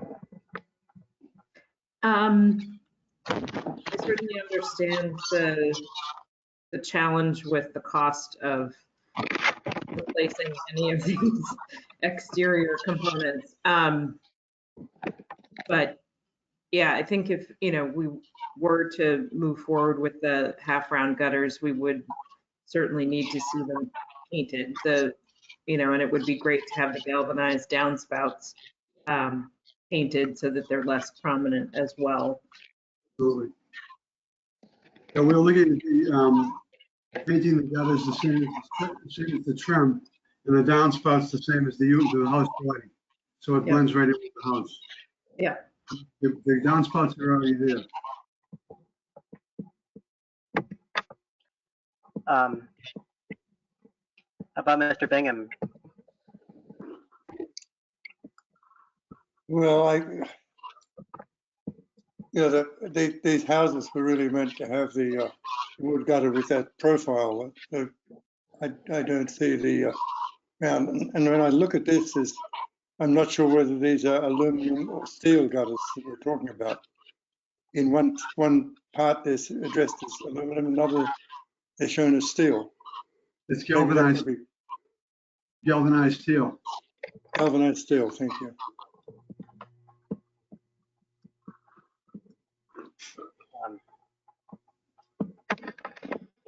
Yeah, I think I'll just talk. I mean, it's that profile is sort of not what you would ever see on a house of that style of that age. I think that's what's giving a little heartache there. The half round, and that's my angst to do with that. We had a case earlier. I don't know if you're listening in earlier this evening where someone was proposing the use of a aluminum gutter that had the proper shape on that, and I wonder if you've considered that, or if we would consider it. It's a pre-finished aluminum gutter that has the shape of your wood gutters. We already have the galvanized downspouts, but we were looking to match the gutters, the downspouts that are presently there. We have the downspouts, but yeah, just speaking of the gutters, I mean. So there was a. Right now the gutters are wood. And we saw an estimate for it. The estimate was like $24,000. We can absolutely not afford that. So that's when we went to the galvanized. Got an estimate. What was 24,000 for? For cedar, replace it with cedar wood. And even the composite was 27,000. We just don't have that. We just can't afford it. We're 3 elderly people who live in this house. We've been here since 1952. Yeah. We just can't afford it. We have rotting of gutters. We have We have leaking, we have leaks, potential damage to the house, and we have to do something. Really stuck with having to do something. Did you look at, so we had a case before this that used, well, I guess you're saying you already ordered it, but that's, we're here tonight for this project, just hearing it for the first time. They make another aluminum gutter that has a better profile for this project, which might be worthwhile considering. But what's the feeling of the rest of the commission? How about Adam? What are your thoughts on it? Yeah, I guess looking at the way the house is kind of viewed from the street, and I guess the good news is these would all be on the side. I'm looking at where the galvanized downspout already is, and my thought is painted galvanized steel is a lot better than a colored aluminum, which would stick right out. So because there's not existing wood gutters on the front, and a lot of this is kind of in shadow on the side, and if it'd be painted to the trim, my thought is it could be okay.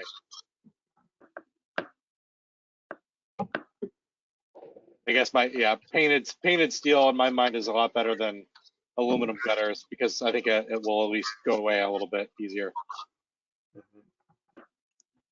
And you still have the character of the front of the house with the brackets and the cornice. I think for all those reasons, I would feel a little bit differently if they were on the front or a little more visible, but I feel comfortable with them.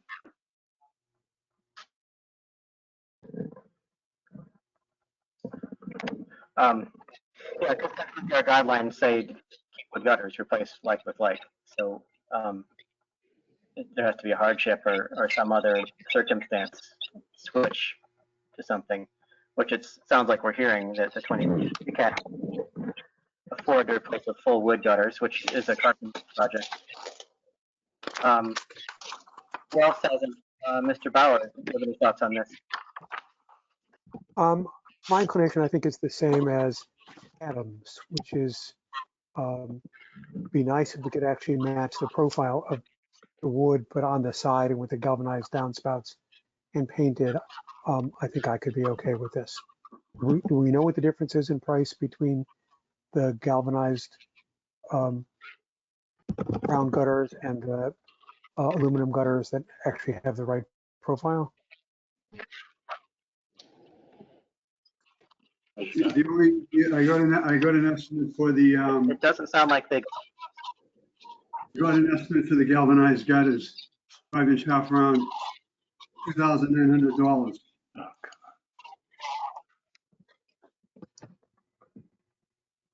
John, I didn't catch that. I'd heard before about the difference in price of the wood gutters, and I understand that, but I was wondering whether the aluminum gutters with the correct profile had been priced and what the difference in price was between that and the galvanized Price on that. We didn't know anything about the aluminum. We this would be a better option because we already have steel downspouts. Galvanized steel downspouts. Okay, and as I said, for the reasons that Adam discussed, I think I'm okay with it. Okay.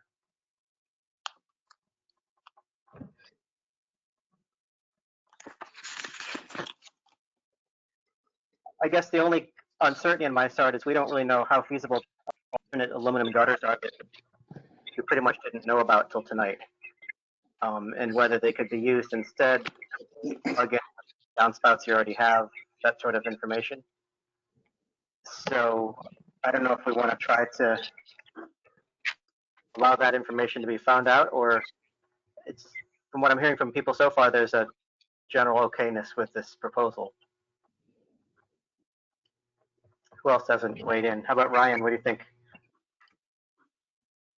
I don't feel strongly about it. I think the proposal as it stands is adequate. I do think it would be worth looking into seeing whether or not there's a aluminum option, that has a profile that may be more compatible and not rounded like that. I don't know how much effort it would take to look into that and find out or what the cost of anything like that would be, but it seems, unless there's like an urgent problem with water seepage and such, that it's probably worth spending a little bit more time looking into that as an option, because it may, it could visually be a more appealing and, you know, and a perfectly functional solution too, and perhaps for less cost. I don't know.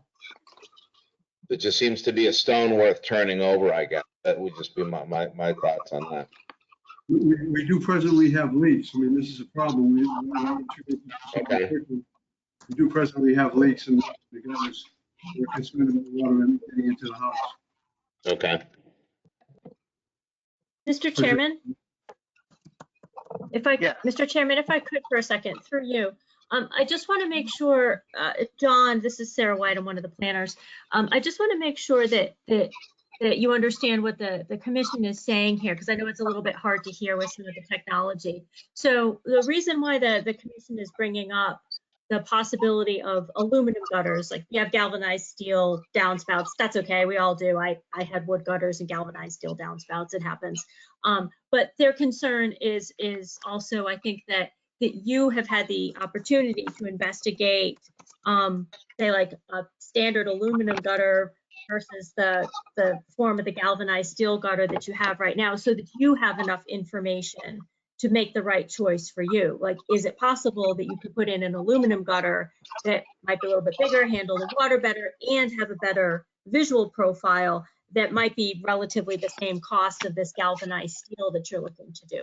So that's all that they're bringing up here, just so to make sure that you have, you know, investigated all the choices and that you have been advised of like several of the choices out there. What would I be, when you say more, it's more appropriate, what would I be asking for if I were to get an estimate?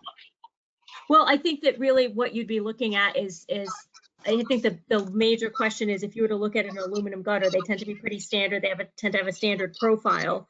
And, you know, is it more cost effective for you to do that so that you get the best of both worlds? Is it, you know, price wise, is it more agreeable or equally as agreeable? And then does it also help make the gutter look a little bit more like the old wood gutter would when it's painted? I think the galvanized steel would be stronger in the job. Would be what? Would be stronger, would last longer. I'm just saying it just to understand. I want to make sure that you understand that the commission was saying that you would have other options that you could look into. Yes, we do. Okay, very good. I feel sort of like with Brian, it wouldn't be, like, we need to have that fleshed out before we just say gutters with half round, which is a complete departure from the look of the house. I'm sorry, we lost you a little bit there, Mr. Chairman.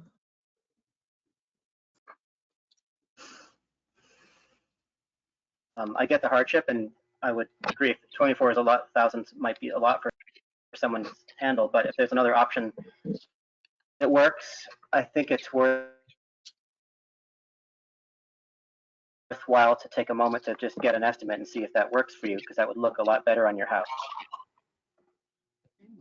Mr. Chairman, we lost probably 75% of what you said.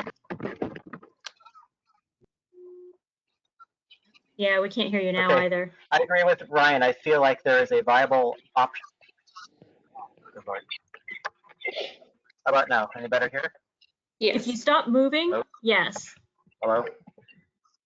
Yep. I'm trying to find the spot. I'm standing in a barn in rural Maine, so this is, I'm pushing the limit of what I can get away with. I agree with Ryan that it sounds like there is a, hello? Yep, go ahead.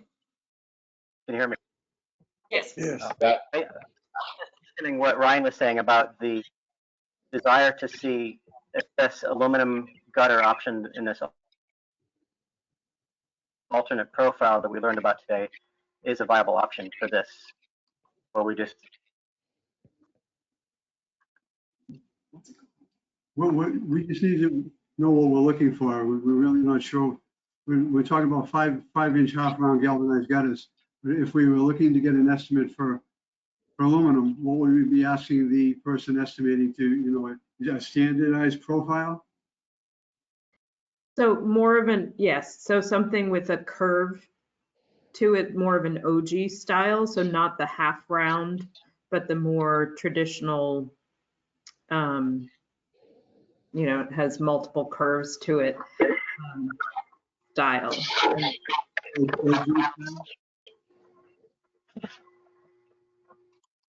An OG style, you say? Mm-hmm. OG, yes.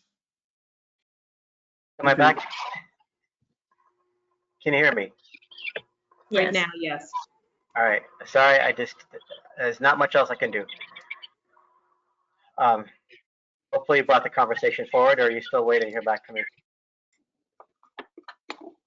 So Robin, so Vice Chair Kelly recommended that that when Mr. Murray asked what he'd be asking for, that she suggested that you ask for an aluminum gutter that has more of an OG style to it, an OG profile. Okay.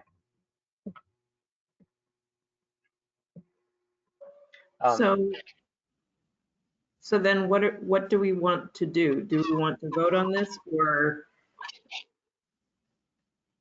I would like, however we structure it, I would like to know that that option was considered. And I don't know if it's something that gives discretion that staff can subsequently approve either one, or if it's just delaying, continuing it. What's the quickest way to pull this off?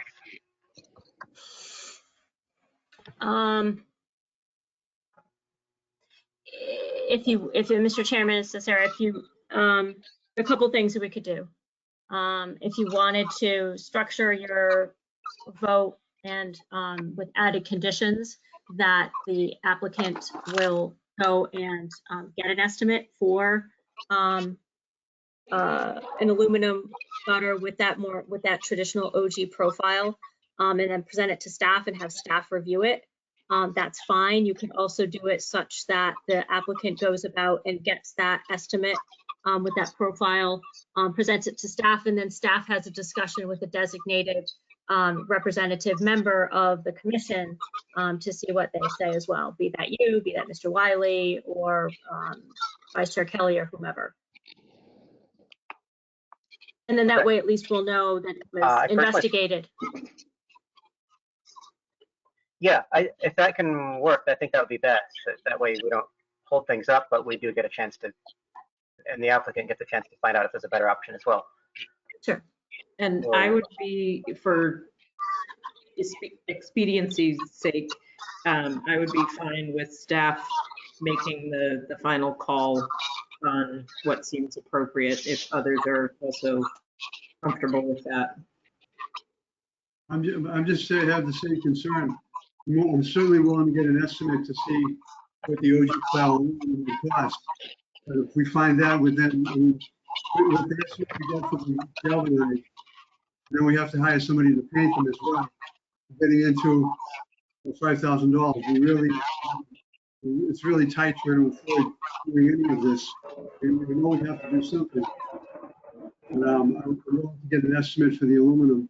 If I find the aluminum is much more pricey, what do we do then? We can afford that.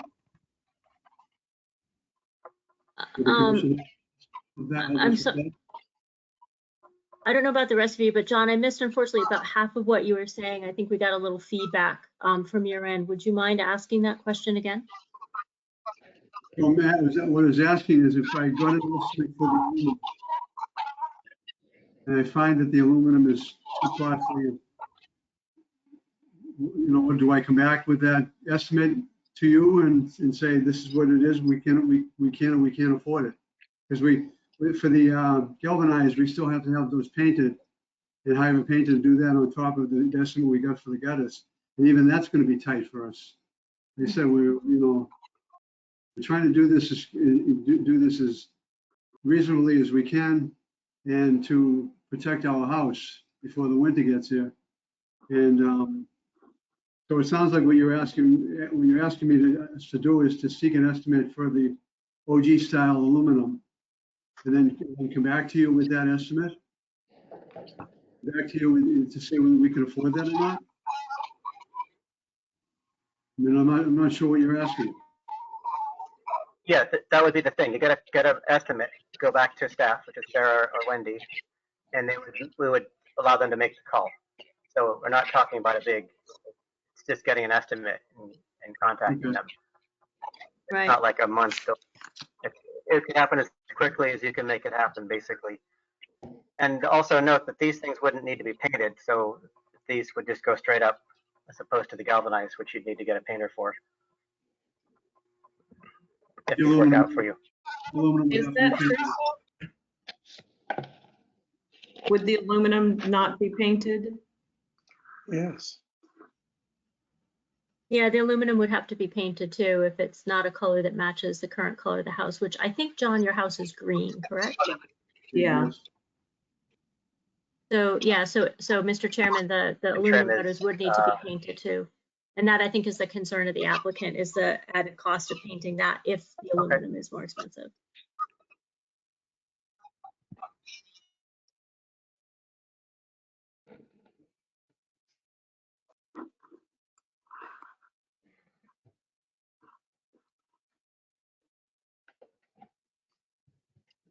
Okay.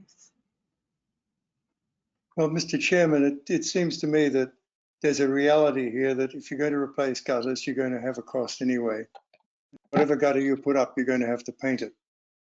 So I think that the applicant just has to bite the bullet and realize that this costs money. You can't just put the gutter up and not paint it. It has to be painted. It's like the house. You wouldn't neglect the house. We understand that. It's got to be done. We certainly intend to pay them.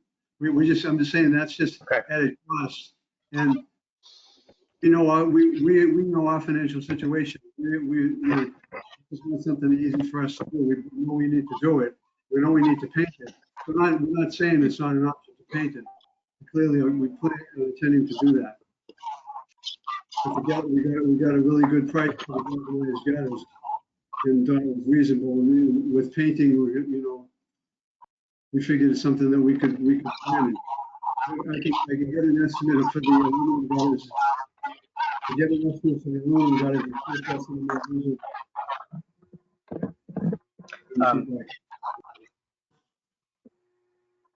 Commission, I just want to clarify, I believe the applicant is stating they understand they're going to have to paint the gutters either way.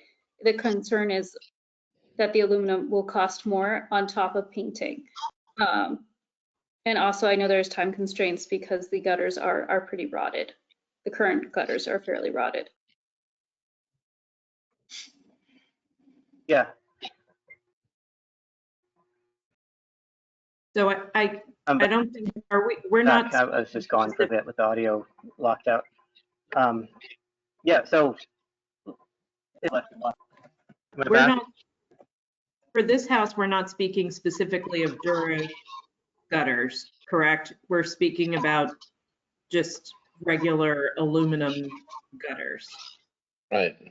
I mean, Adam would be best to speak to this, but I mean, just quickly Googling, it looks like regular aluminum gutters are less expensive, a linear foot or whatever the measurement is, than these steel ones, which look to be 59 something per whatever measurement.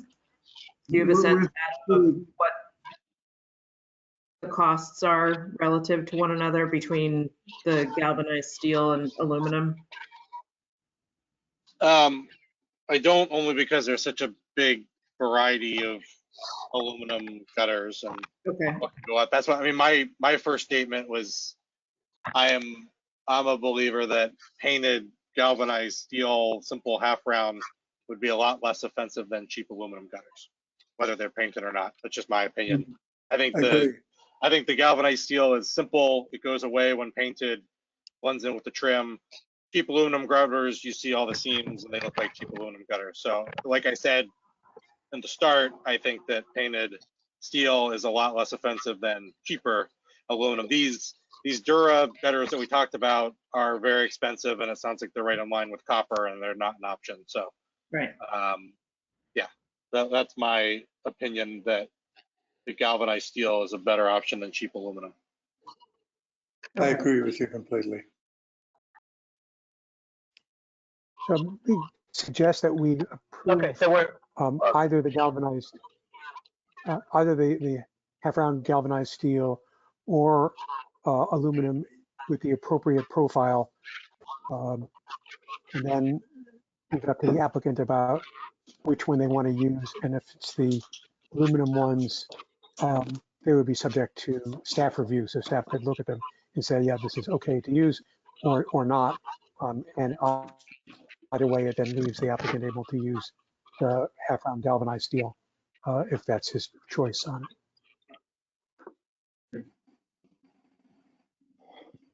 yes, and just to be clear that we're not talking about the K-style aluminum gutter. It's the one with the profile that's similar to that Duralock gutter. And I suspect that that's too expensive, but the K-style gutters, for the reasons Adam laid out, are not acceptable.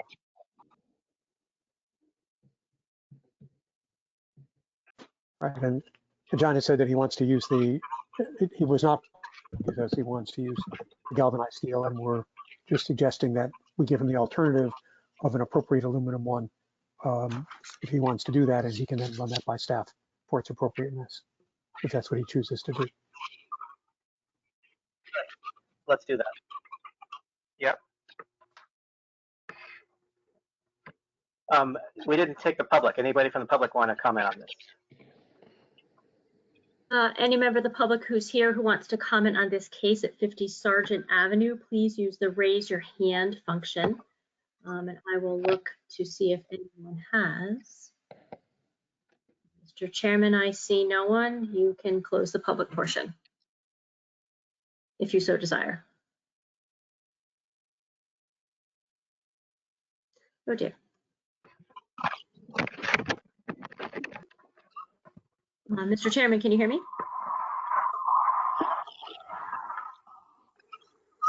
I can now. Yes, everything blacked out for a second there. Okay. Did anybody from the public want to speak? No, there are no hands raised, Mr. Chairman, so you may close the public portion should you choose. Close the public portion of this case. So let's take a vote that we, as Dick listed, approve either the painted half-round gutters as proposed, or an alternate in aluminum profile that matches that of the wood gutter. And we should Subject also to staff approval. Subject to staff approval. And this is, I think we ought to say this is due to a hardship. Otherwise, you know, we're saying that anytime anyone wants to replace wood gutters with round, it's okay. So that's why we're considering this. Are we able, pardon me, are we able to indicate that it's by hardship if we've not been presented with hardship information? Correct. No, it's not possible. It would have to be a specific hardship application in order for it to be done as like as a certificate of hardship. Maybe along those lines, we could say, due to the fact that the gutters are on an inconspicuous part of the building or not on the front of the building, that way we're kind of covered for future. I feel very differently if this was on the primary elevation, but I think given this house, we can make that exception. Yeah. Okay. I agree. I'll add that to the notes if that's the exception. Yep. Let's go for that.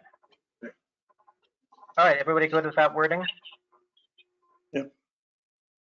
Let's vote before I lose my audio again. So go back and turn on cameras. Mr. Falvey? No, Yes. sorry. All in favor of this proposal? Aye. Aye. Opposed? Aye. Okay. Mr. Falvey? Yes. Vice Chair Kelly? Yes. Mr. Bauer? Yes. Mr. Bingham? Yes. Mr. Wiley, Yes. and I vote yes as well. Okay. Thank you. Chair Parks, Yes. given the difficulty we're having with hearing you and you're hearing us, may I propose that I sort of take the lead with running things just to keep us moving on time, because it's after 9 o'clock and we've got a fair number of things yet to discuss.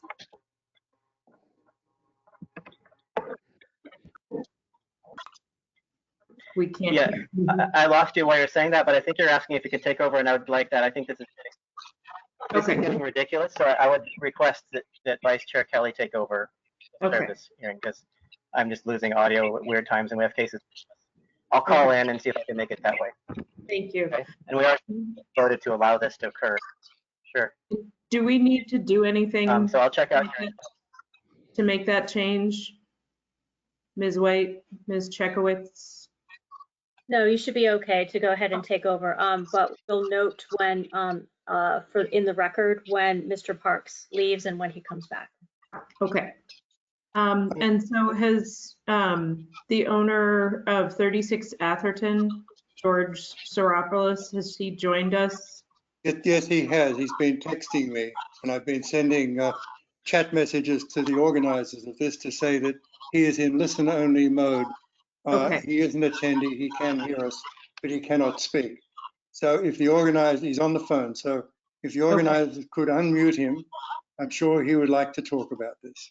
Okay, so then we will take a step back to HPC ALT 2021.37, 36 Atherton Street with the applicant George Soropoulos regarding an installation of a new driveway at the property. He is unmuted on our end, but it says, I'm getting a message that says he is not connected to audio. Okay. So that seems to be an issue on his end. I have been corresponding with him. He asked a question and I advised him that everybody comes in as an attendee who is an applicant. Same with a member of the public, and we unmute them and they unmute themselves. So the issue seems to be on his end as opposed to on our end. I have suggested that he try to ensure that if he's on his computer, that his volume is all the way up. Not just unmuting himself, etc. So right now, I am not able, unless he can himself. I think he should probably log out and try to log back in again, because right now we're not able to hear him. And did he try calling in on just the phone as opposed to on the computer? Do we know? I believe he's on the phone. Oh, okay. Yes. So right now, yes, I'm not able to get him. I see his questions and I've responded to it, and I'm not able to get him on at this point. My suggestion would be that you move on to the next one and we'll keep trying. Yep. So we will move forward into our determinations of historic significance. Item 1 in that group is HPC DMO 2021.16. That's 108 to 110 Prospect Street. The applicant is 108 to 110 Street LLC, and they would like to demolish the principal structure. Do we have the applicant or representatives with us? I'm sorry, Madam Vice Chair, what was the address again? 108 to 110 Prospect Street. Yes, I'm sorry. Yes, so Ann Vigorito, attorney for the applicant, is present. Ann, I have unmuted you on our end. If you could please unmute yourself on your end. You are self-muted.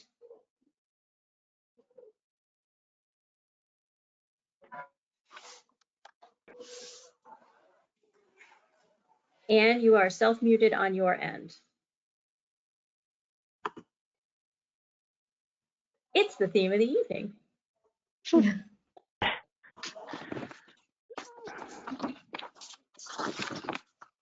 So, Madam Chair, I'm sorry, until we can get Ms. Vigorito online, please, please proceed to the next case.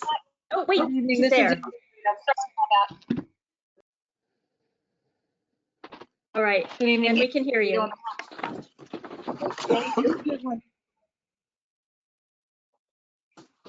Anne, are you there? I am. Oh, terrific. So will you walk us through what you'd like to do with the property and your On thoughts? Prospect? client's thoughts? Yes, on Prospect. Thank you. So I'm also joined this evening by Evan Stillman. He is the architect, if he could be unmuted as well. I will do so. Thank you. Thank you, Sarah. Yep, you're all set, Evan. Hi, everybody. So- Sorry. As stated, I represent the applicant for 108 110 Prospect Street. Evan Stillman from Khalsa Design has been hired to design a project. So I'm going to have Evan do the description, and then we can step back and have a discussion. I think, he'll do much better than I will. Great. Mr. Stillman? Okay. So what would be the best way to do this? Do you want me to just give a verbal overview of the project, or would you like me to share my screen and kind of walk through the plans? Well, so commissioners, share with me whether you have interest in learning about the proposed project, or, I mean, at this stage, we're just determining the historic significance of the property, the existing property. And so if you have things to share about the existing property and why you feel it is not significant, those are things that we would be interested in understanding. And so your intention is to take down the entire structure, correct? You're not proposing to maintain any portion of it? That's correct. We're proposing to demolish the existing structure and construct a new 30-unit structure. Okay. Okay, commissioners, are there particular questions that you have for the applicants, or shall we just begin our discussions?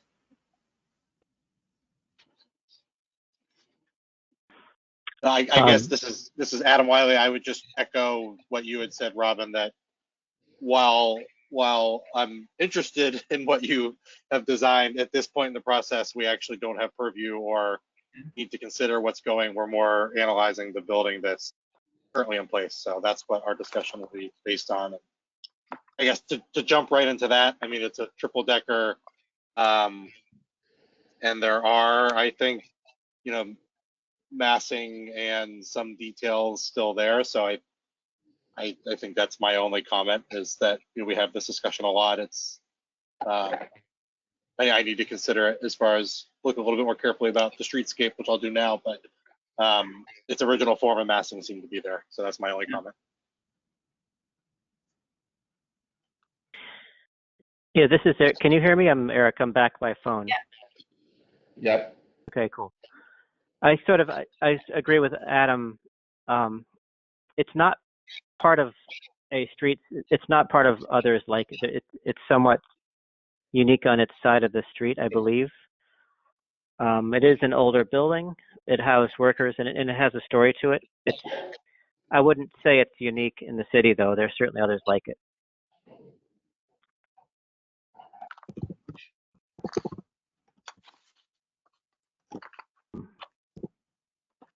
Does anyone have particular feelings about the personal associations with the property of the folks who lived there, and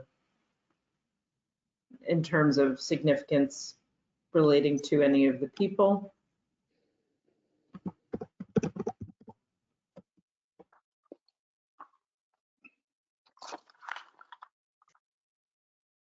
No.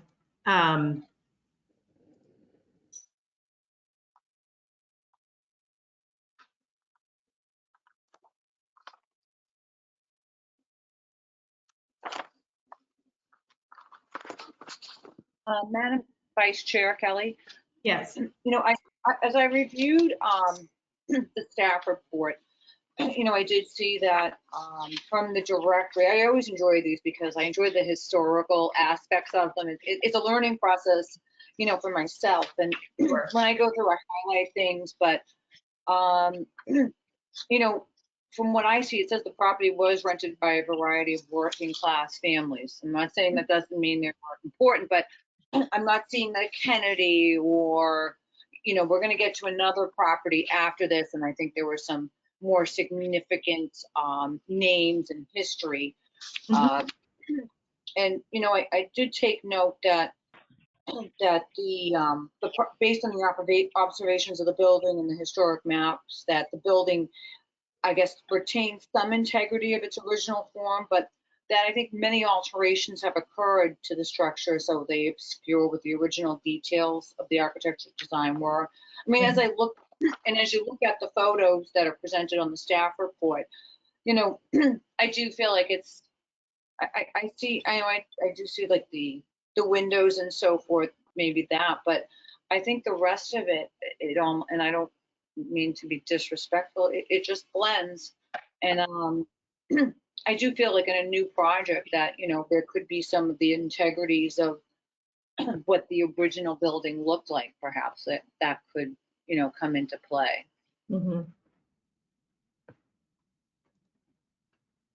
Mr. Bauer, do you have thoughts? I think my thoughts are a lot like Adam's. It's not a particularly distinguished building. On the other hand, it's pretty intact in terms of form and massing and fenestration. Probably did not have a lot of detail originally. Right. It does seem to be a significant part of the streetscape. There's nothing along the street that's exactly like it, but most of the buildings along that side of the street are triple deckers, and it fits right in with them.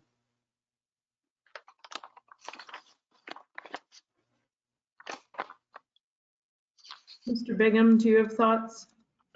No, I've been down and had a look at the building. I think that while it's an interesting building, and I think it's indicative of the high population density of working in that particular area from the time period. And as such, I think it has a special place within the city of Somerville. The massing is all there. A lot of the integrity is there. I think what the applicants are looking to do is to tear it down and put up something that's bigger and more profitable.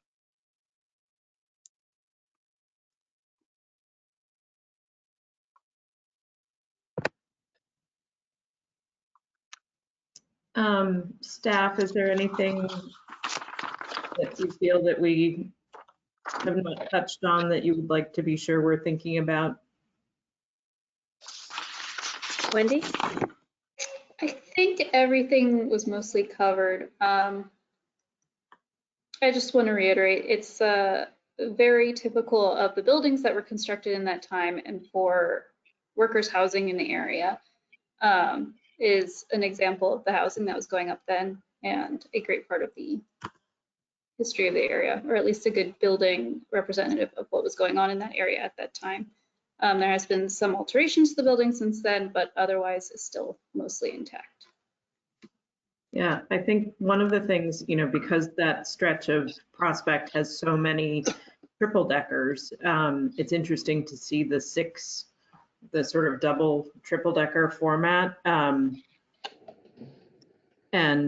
it's also interesting to see that it's not vinyl covered. And so you do have some of the good relief with the window trim, that you can actually still see the profile of the window trim, that it's not all been covered up in vinyl or aluminum. So yeah, it doesn't, to me, while it's not a particular showpiece, it does certainly retain, its integrity. You can tell the vintage of the building very easily by its massing and the remaining details that it has. The fenestration appears to be original, all of that.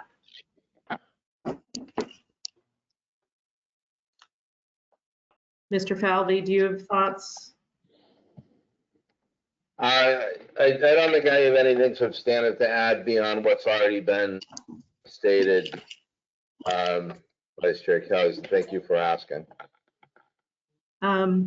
Okay, so then shall we bring this to a vote? Madam Chair, you need to take public comment. Sorry, Madam Vice Chair. Yeah. You How need to about take that? public comment. Great. So are there any members of the public who would like to speak about 108 to 110 Prospect Street and its historic significance? Or lack thereof? Thank you, Madam Vice Chair. For anybody who does, please use the raise your hand function.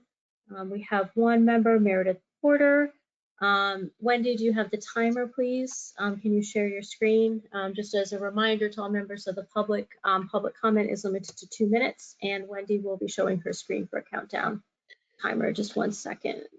Give me 1 second, I'll switch over.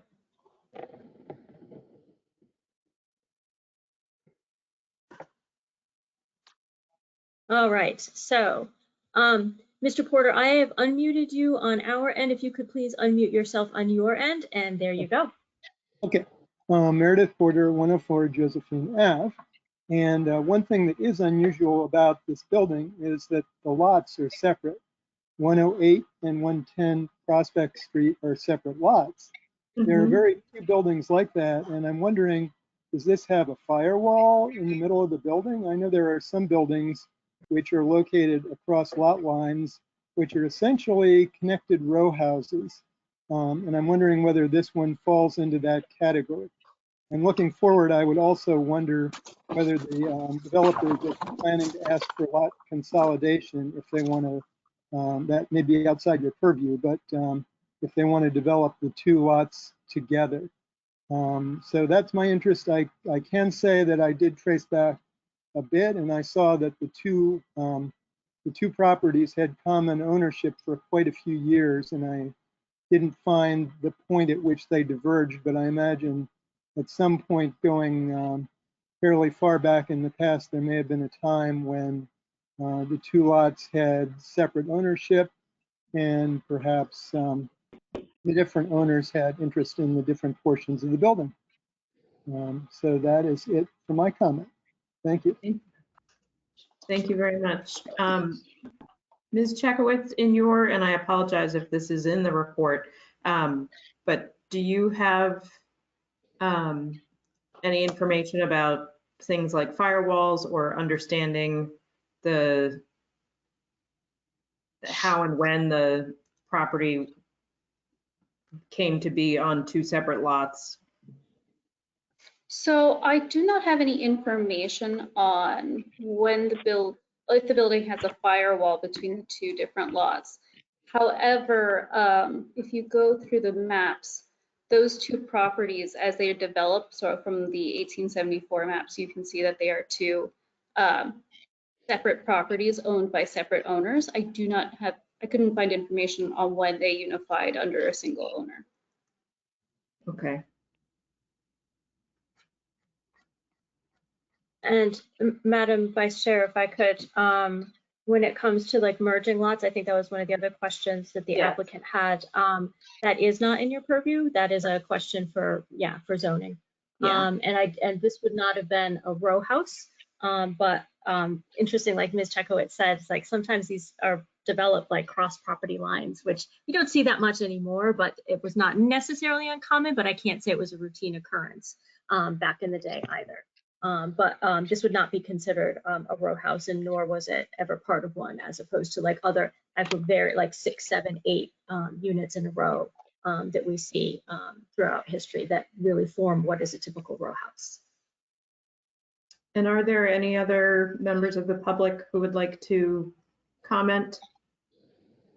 Again, folks, you can use the raise hand function. And I do not see anybody else. Okay, so then we will close the public comment section of the discussion. And shall we move to a vote? Or do commissioners feel there's more discussion that we should have?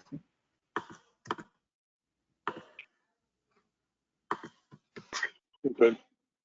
Okay, so all those in favor of finding 108, 110 Prospect Street historically significant, please say aye.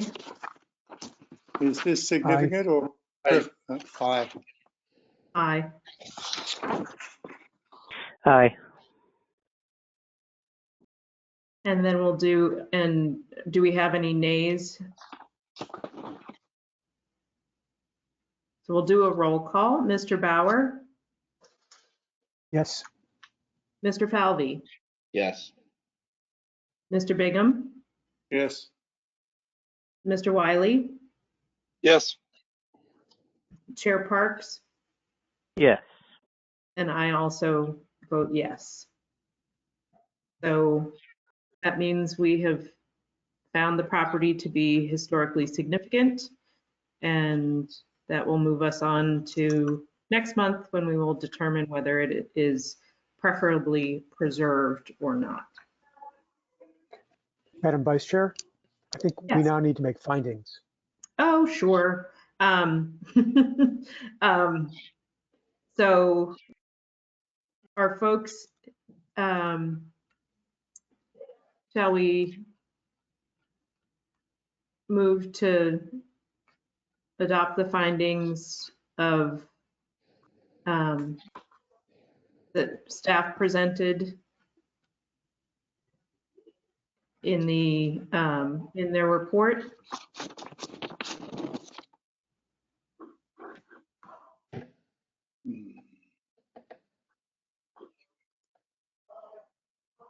Yes. I think so, and I add two things to it if they're not already there. One of them is that it's part of the streetscape of a lot of triple deckers along that side of Prospect Street. And the other one, which I had not thought of originally, but most of the triple deckers in Somerville are 20th century. So this is fairly early, since it seems to have already been there by the 1895 map.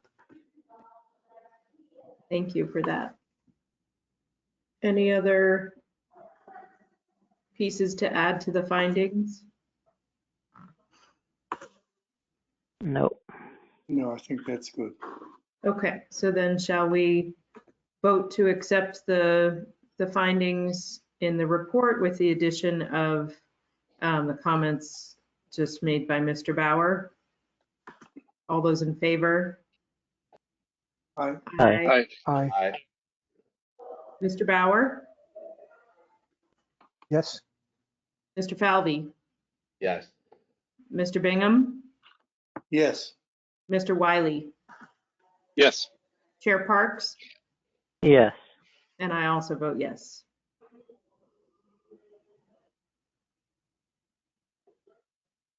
Great. And Ms. White, will you help me? What do I do next? Of course. So as far as proceeding with the agenda, Yeah. yes. My recommendation would be to continue on with the next demolition case so that we can at least get those folks taken care of. Okay. And in the event that we still have a problem with 36 Atherton's audio, then nobody else is then waiting for their case to be heard. That would be my recommendation. Okay. So then we will move on to HPC DMO 2021.17, 383 Broadway. The applicant is Broadway Somerville Apartments, LLC. Owner is the same, and they wish to demolish the garage structure on their property. Good evening. Ann Vigorito on behalf of the applicant. Oh, terrific. So this is a project that they're looking to demolish the accessory structure, the garages, And once again, this was a great, I enjoyed reading through this. There is some history of the land from what I read, but not per se the garages that sit on that land.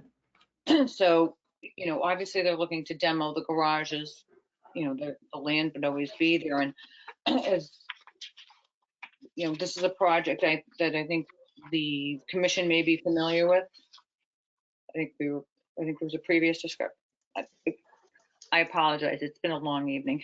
I'm thinking aloud, but this is the structure is to be demoed and used for parking. So. Thank you.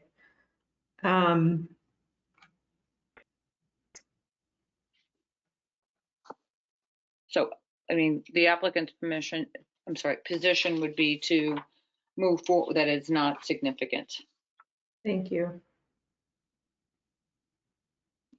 Commissioners, what thoughts and questions do you have?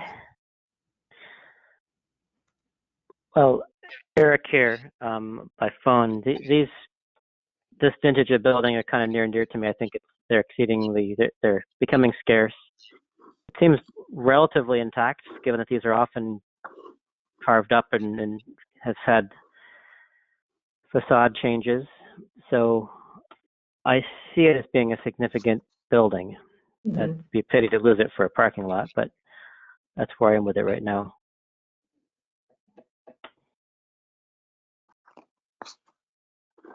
Yeah, I am particularly intrigued by the fenestration, which appears to be original, and the very distinctive style of coining, I guess, at the corners of the building, that's also then echoed in the trim at the sides of the garage bays and the windows.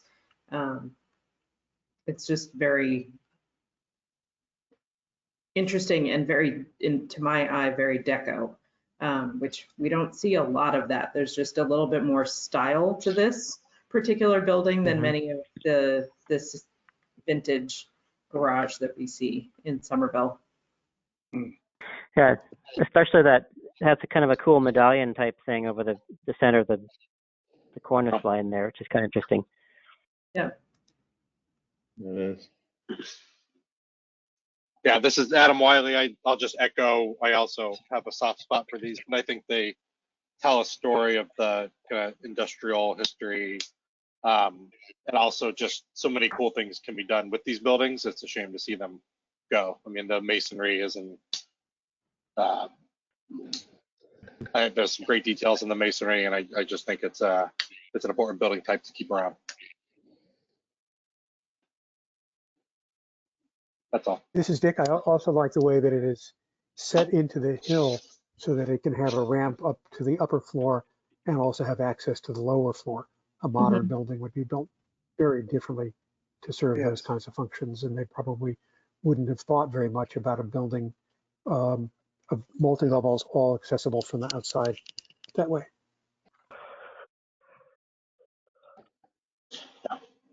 Not that we have purview for what it becomes, but I just keep thinking this could be something really cool, given its current status. Yeah, I agree with what you're saying, Dick. This is Dick. I'm sorry. I didn't mean to speak over somebody else.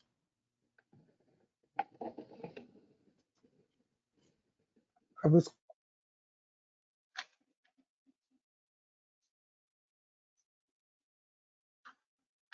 Oh, Mr. Bauer, we've lost your audio.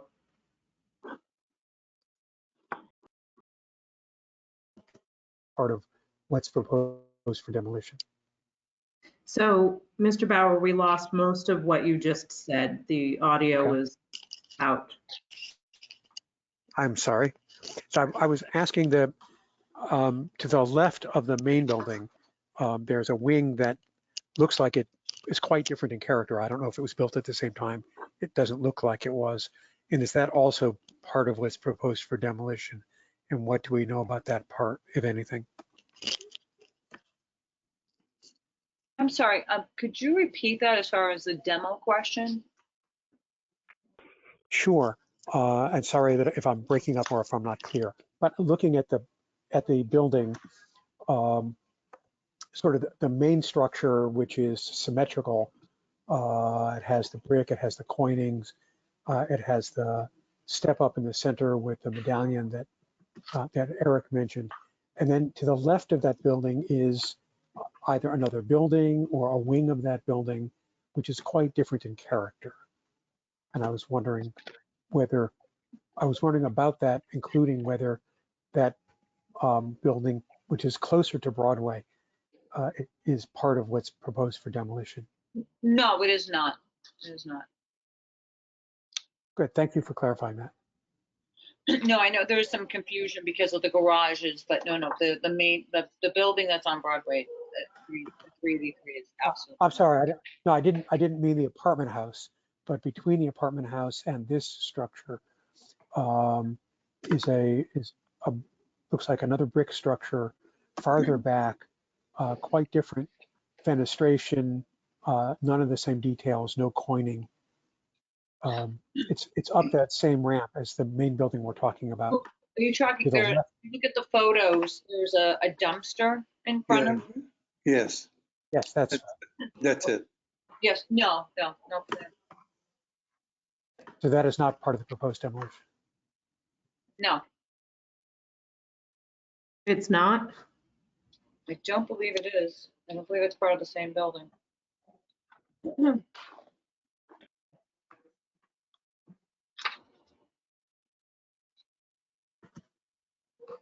they are connected. Yeah.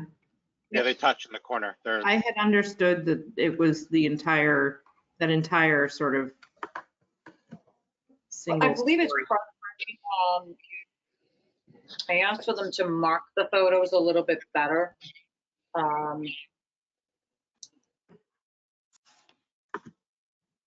It's currently connected. I'm kind of zoomed in on the corner, and although Dick, you're right, it lacks some of the detail. The brick and the foundation look the same, so maybe it was the same parent building. It might just not have the detail on it, but the brick looks the same. Okay, good. Thank you for that.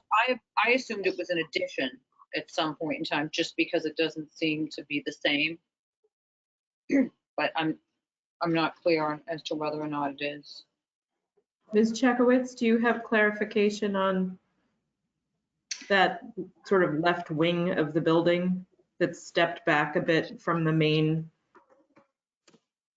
So I just want to clarify because I am also a little confused. So looking at the building from Bond Street, are you talking about the part that's on the ramp? So the part that's on the ramp to the left of the garage bay. So Behind the dumpster. So behind the window that's behind the dumpster and the window to the left of that. So that sort of extension of. That part of the building has always been, is original. Okay. Let me look at the maps. Okay. And I'm now looking Yes. in satellite view, and in satellite view, it very much looks like it's all a single building. I would also direct you to page 6 of the report. You can see a Sanborn map of the lot, and you can see that it is all one original structure.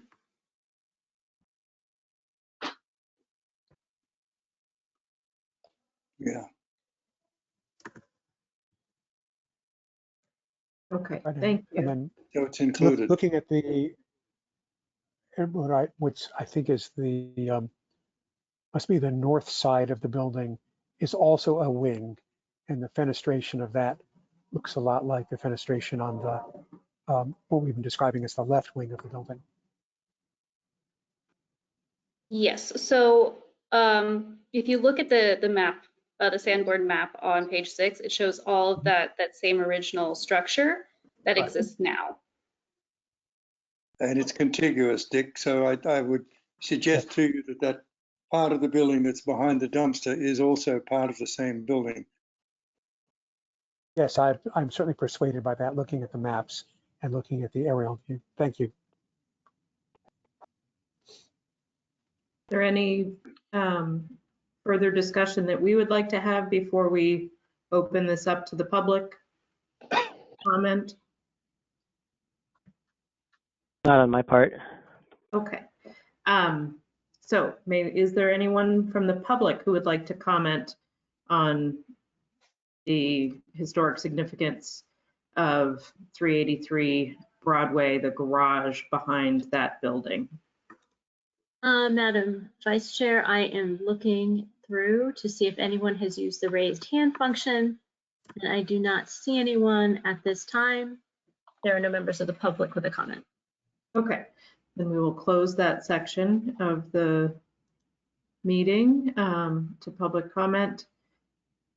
And in terms of, are folks feeling ready to take a vote? Great. Yes. So then for the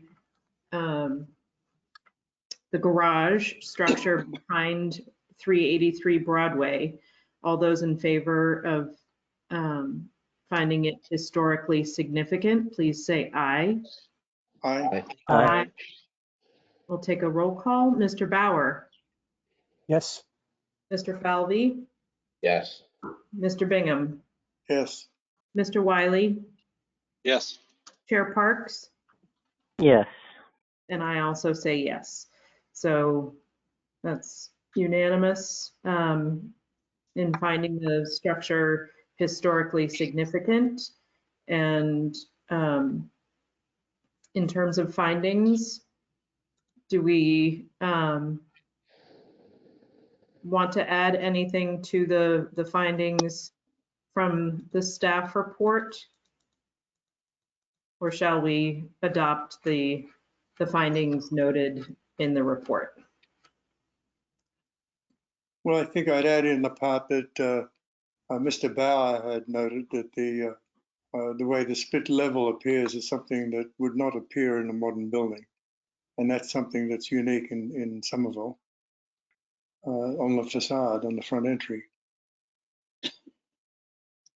Okay, is there anything else anyone would like to add to the findings? The only other thing I can see here is if I look at the rear view, which is obviously something that can be seen from the street, you have interesting period steel windows that were typical of that sort of era of factories and garages. Yeah, the windows are pretty great. Yeah, I think that's quite significant. And the medallion in the center, yes. cornice. Yeah. Yes. Okay, so then all those in favor of adopting the findings in the staff report amended with the comments of Mr. Bingham, please, all those in favor, please say aye. Aye. Aye. We'll take a roll call. Mr. Bauer, Yes. Mr. Falvey, Yes. Mr. Bingham, Yes. Mr. Wiley, Yes. and Chair Parks. Yes. And I also vote yes. So, Ms. Vigorito, as you know, we found this to be historically significant, and we will carry this forward to next month when we will determine if it is preferably preserved. Thank you, Madam Vice Chair. Thank you. Thank you. And have we been rejoined by Mr. Saropoulos? Do we know? We have. I think Exciting. he might be successful. So I think he's put in his pin, and I've been trying to help him out here. So we're gonna once again we're gonna try to review HPC ALT 2021.37, 36 Atherton Street with the applicant and owner George Saropoulos regarding the installation of a new driveway there. correct. George, are you there? Oh. George? Oh. George, you are self-muted. Yes. I'm sorry, what did you say, Wendy? Oh, I was about to tell him as well that he was self-muted. Yeah, George, you're muted on your end, so you have to unmute yourself on your end. Yeah, hello. Oh, thank God. I've clicked on those buttons a million times. It will not change red to green. Well, that Don't it won't click it won't anymore. go from red to green until everything's happened on both ends. So that's good. So just speak really clearly into your microphone, into your phone, wherever you are. And Yes. I will let the Vice Chair Kelly take it away, and she'll lead us and she'll lead you through. Yeah.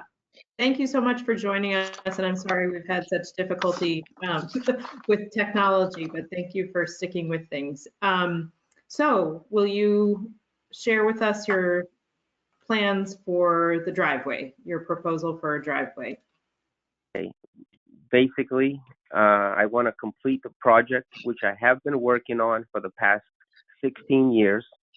Okay, both interior and exterior. And I know there's a comment in the write-up says that I have never started the project or wasn't working. I've never stopped working on this home, both inside. So I just want to make that clear. As far as the driveway is concerned, I am looking to install and complete the granite curbing and the perimeter of the driveway, as well as the front edging of my property that abuts the sidewalk. The curbing, the 6-inch by 18-inch solid granite curbs that will project out approximately between 6 and 8 inches, varying on the.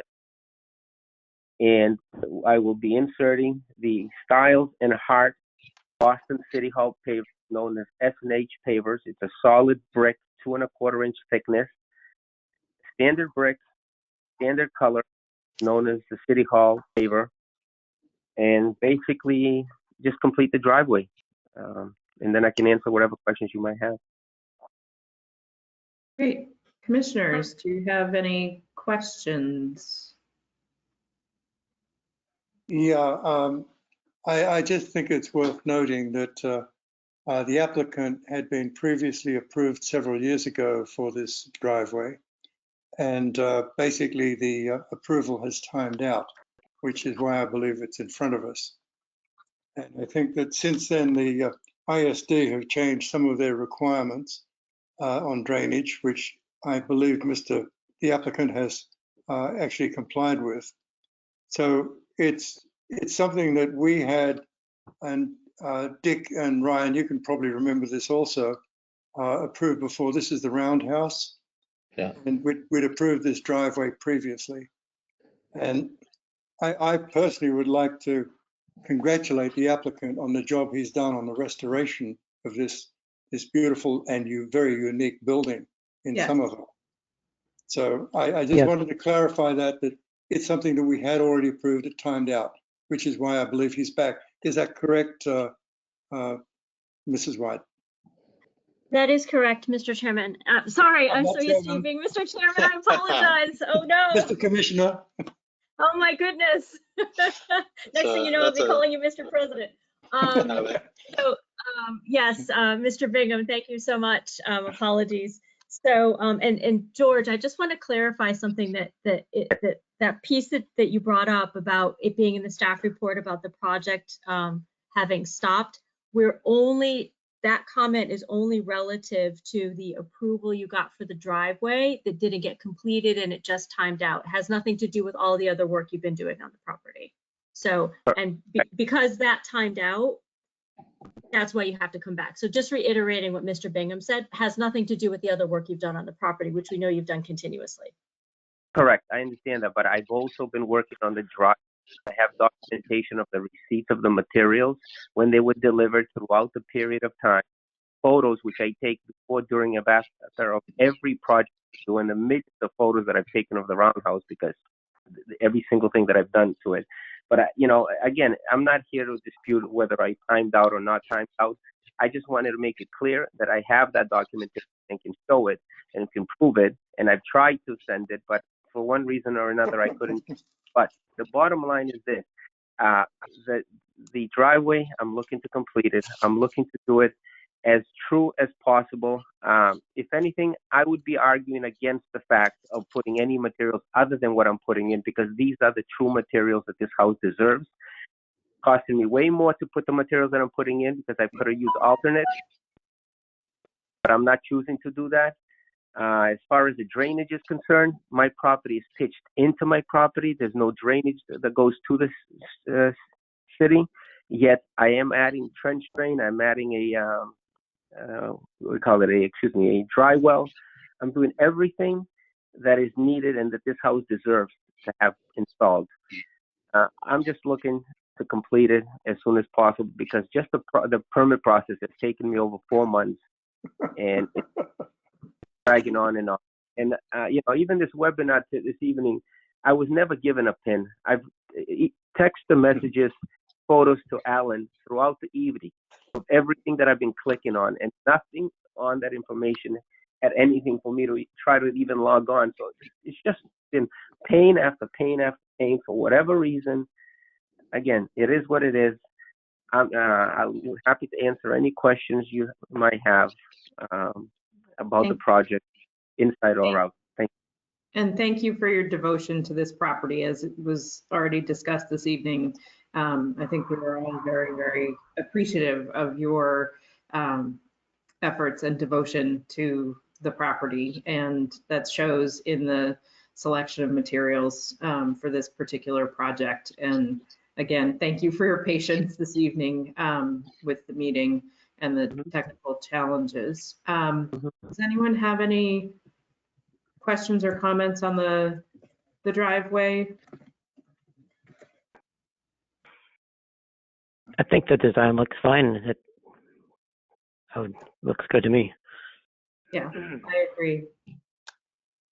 My only comments are to repeat what other people had before, commenting about the importance of this building and our appreciation to the owner for the work that he's done. 20 years ago, this building, I think, was listed as one of the 10 most endangered buildings, historic buildings in the state. And we can look at it now and thank him for what he's provided to the city. Yes. Yeah.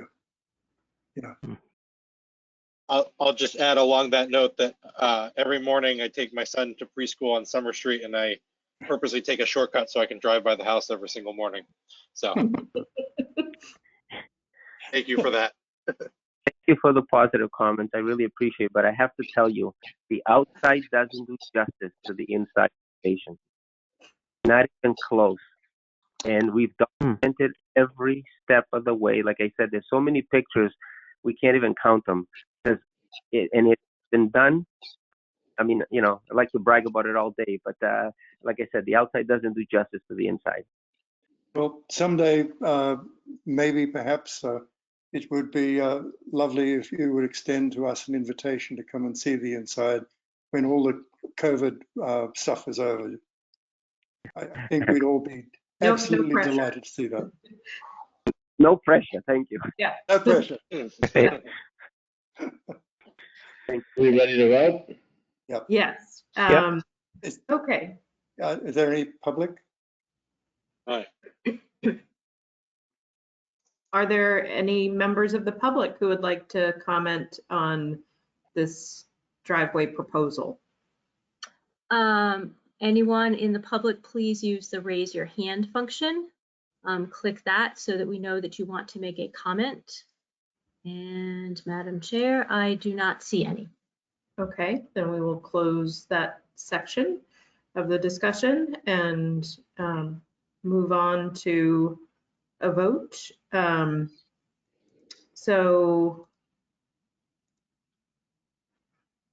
all those in favor of how do I phrase this? All those in favor of This is granting permission for this is the a work. certificate. So This is a certificate of appropriateness, right? That's correct. So all those in favor of granting the certificate of appropriateness for the driveway work to be completed at the Roundhouse, 36 Atherton.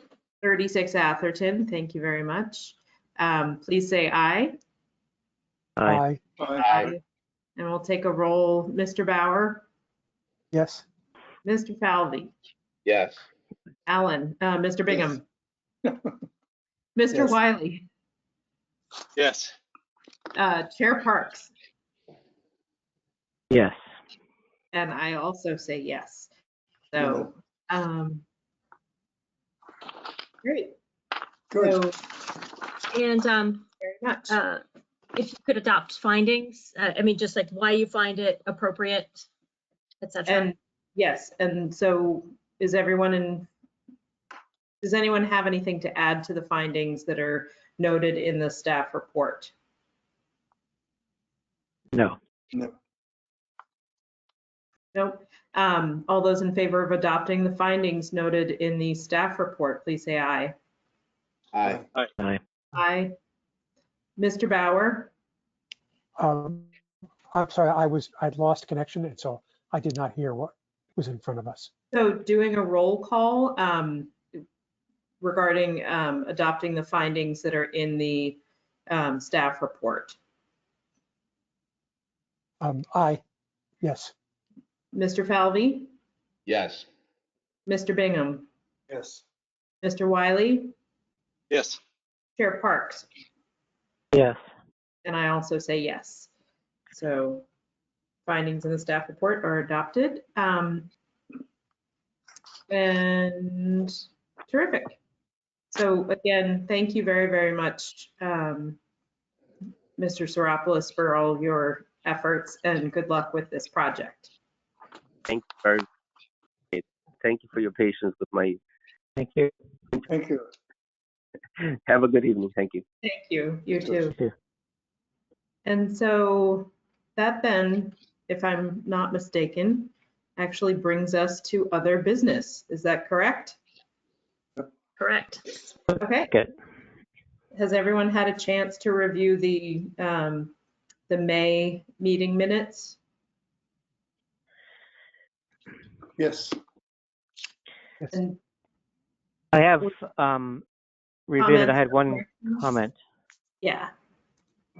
on, oh shoot, which project was it? I just scrolled past it. The Meacham Road, the slate.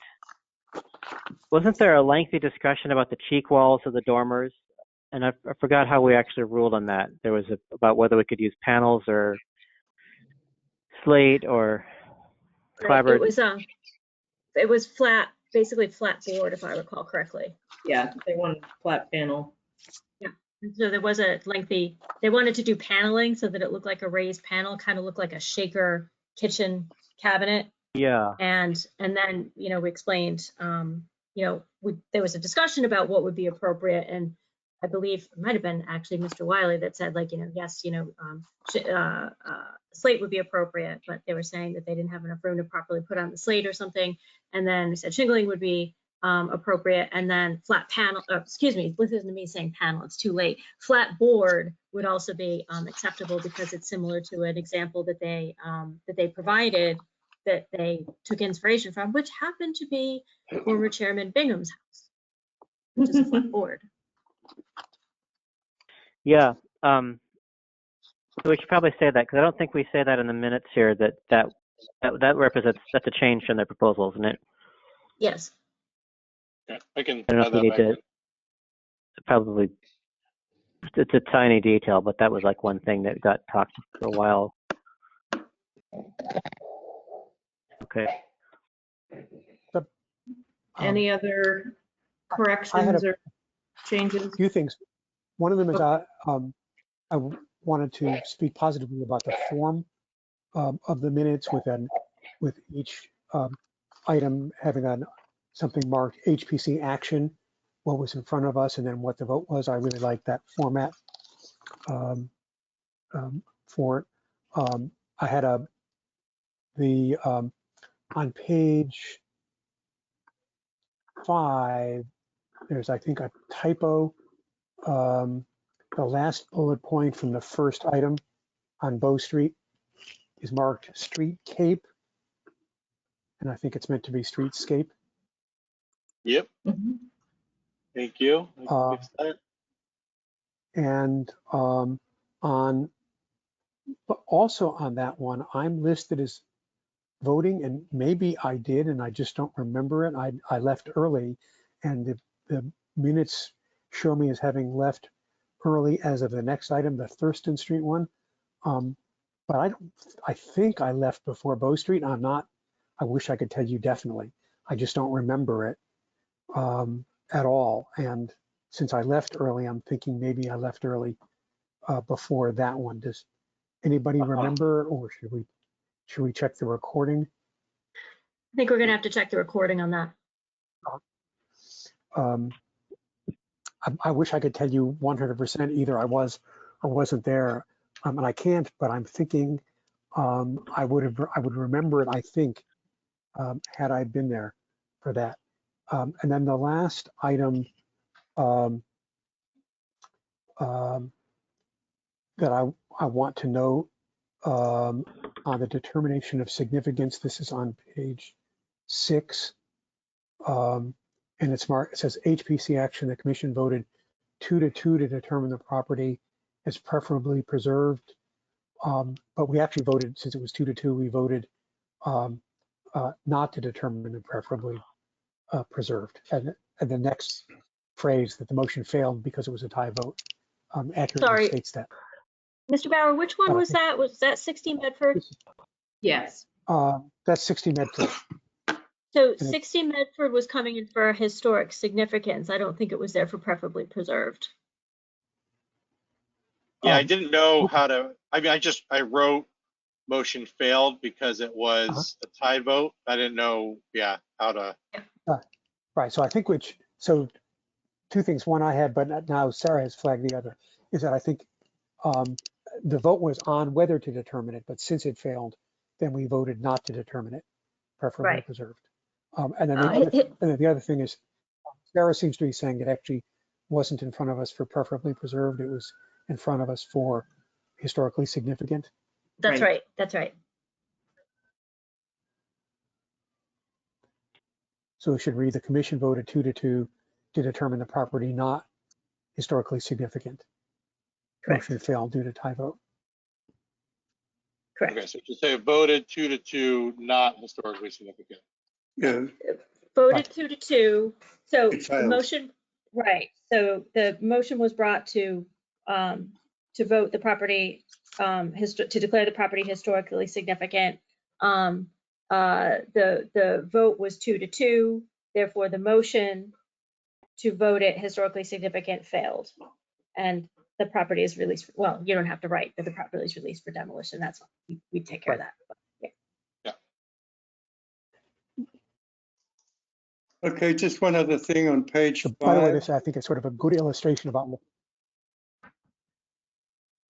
We just lost you, Dick. Sorry, yeah. If I could, Alan, before we do that, I just wanted to note the format here and why it works so well without any emotions here. Had this been by motion, and for example, had Robin made a motion to determine it not historically significant, and the vote was 2-2, Robin's motion would have failed, which would have made it historically significant, which would have been incorrect because we need a majority of people to say it's historically significant. So this format, which says what's in front of us and what the vote was, I think works really well to convey what we actually did. Yeah. I wanted to compliment Adam on that.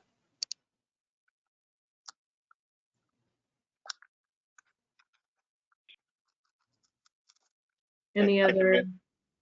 Alan said he had something on page 5. Yeah, page 5, item 3, 115 Thurston Street. Robin asked what other sort of the roof, blah, blah, blah, blah. You come to the word dentals.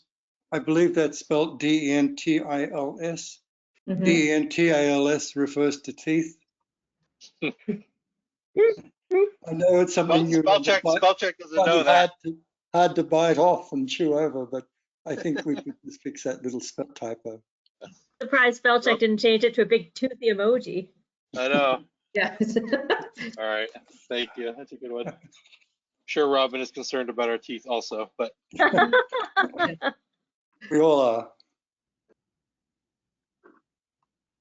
All right, I can make those changes and send this back to you in the morning. Cool.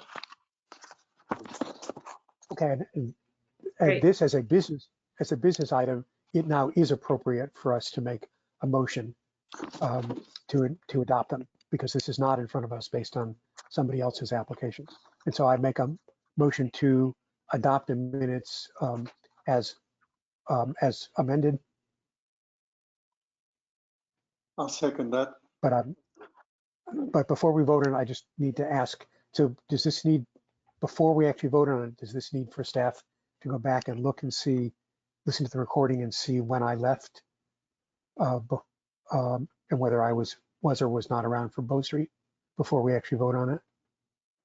I think that's honestly the safer thing to do, to be quite frank. I would feel more comfortable with that. And then we could just bring it back to like, it's a real quick thing next week, and we'll just write on the agenda, 518 amended minutes. Okay.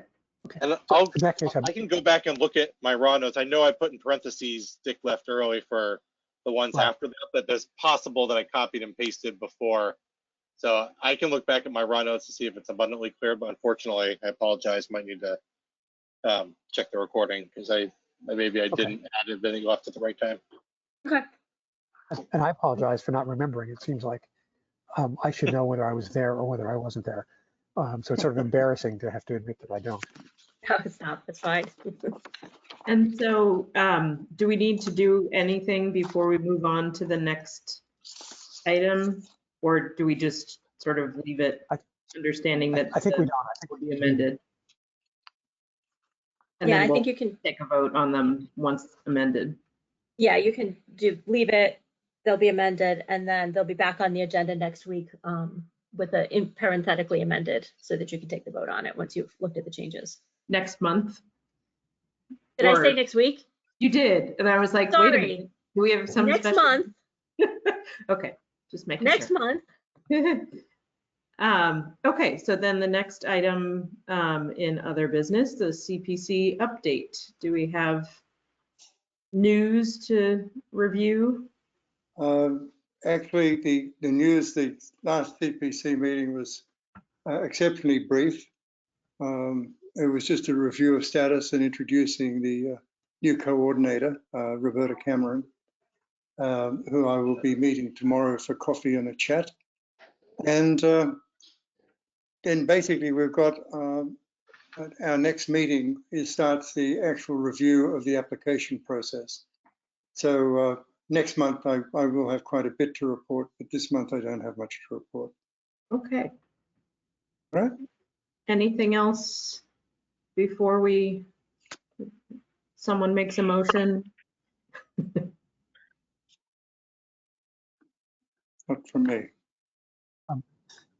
Only comment, a special thanks to both our chair and our vice chair tonight for getting us through this meeting despite technical problems.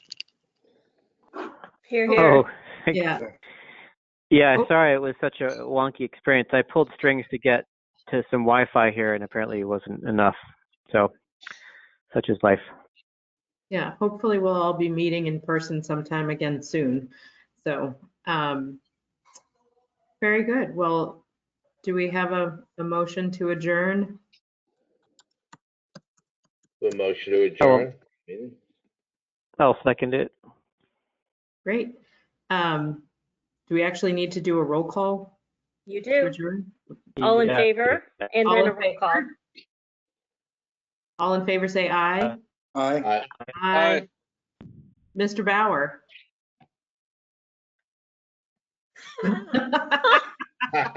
Perfectly timed. Can't leave. Back to Mr. Bauer. Mr. Falvey. Yes. Mr. Bingham. Yes. Mr. Wiley. Yes. Chair Parks. Yep.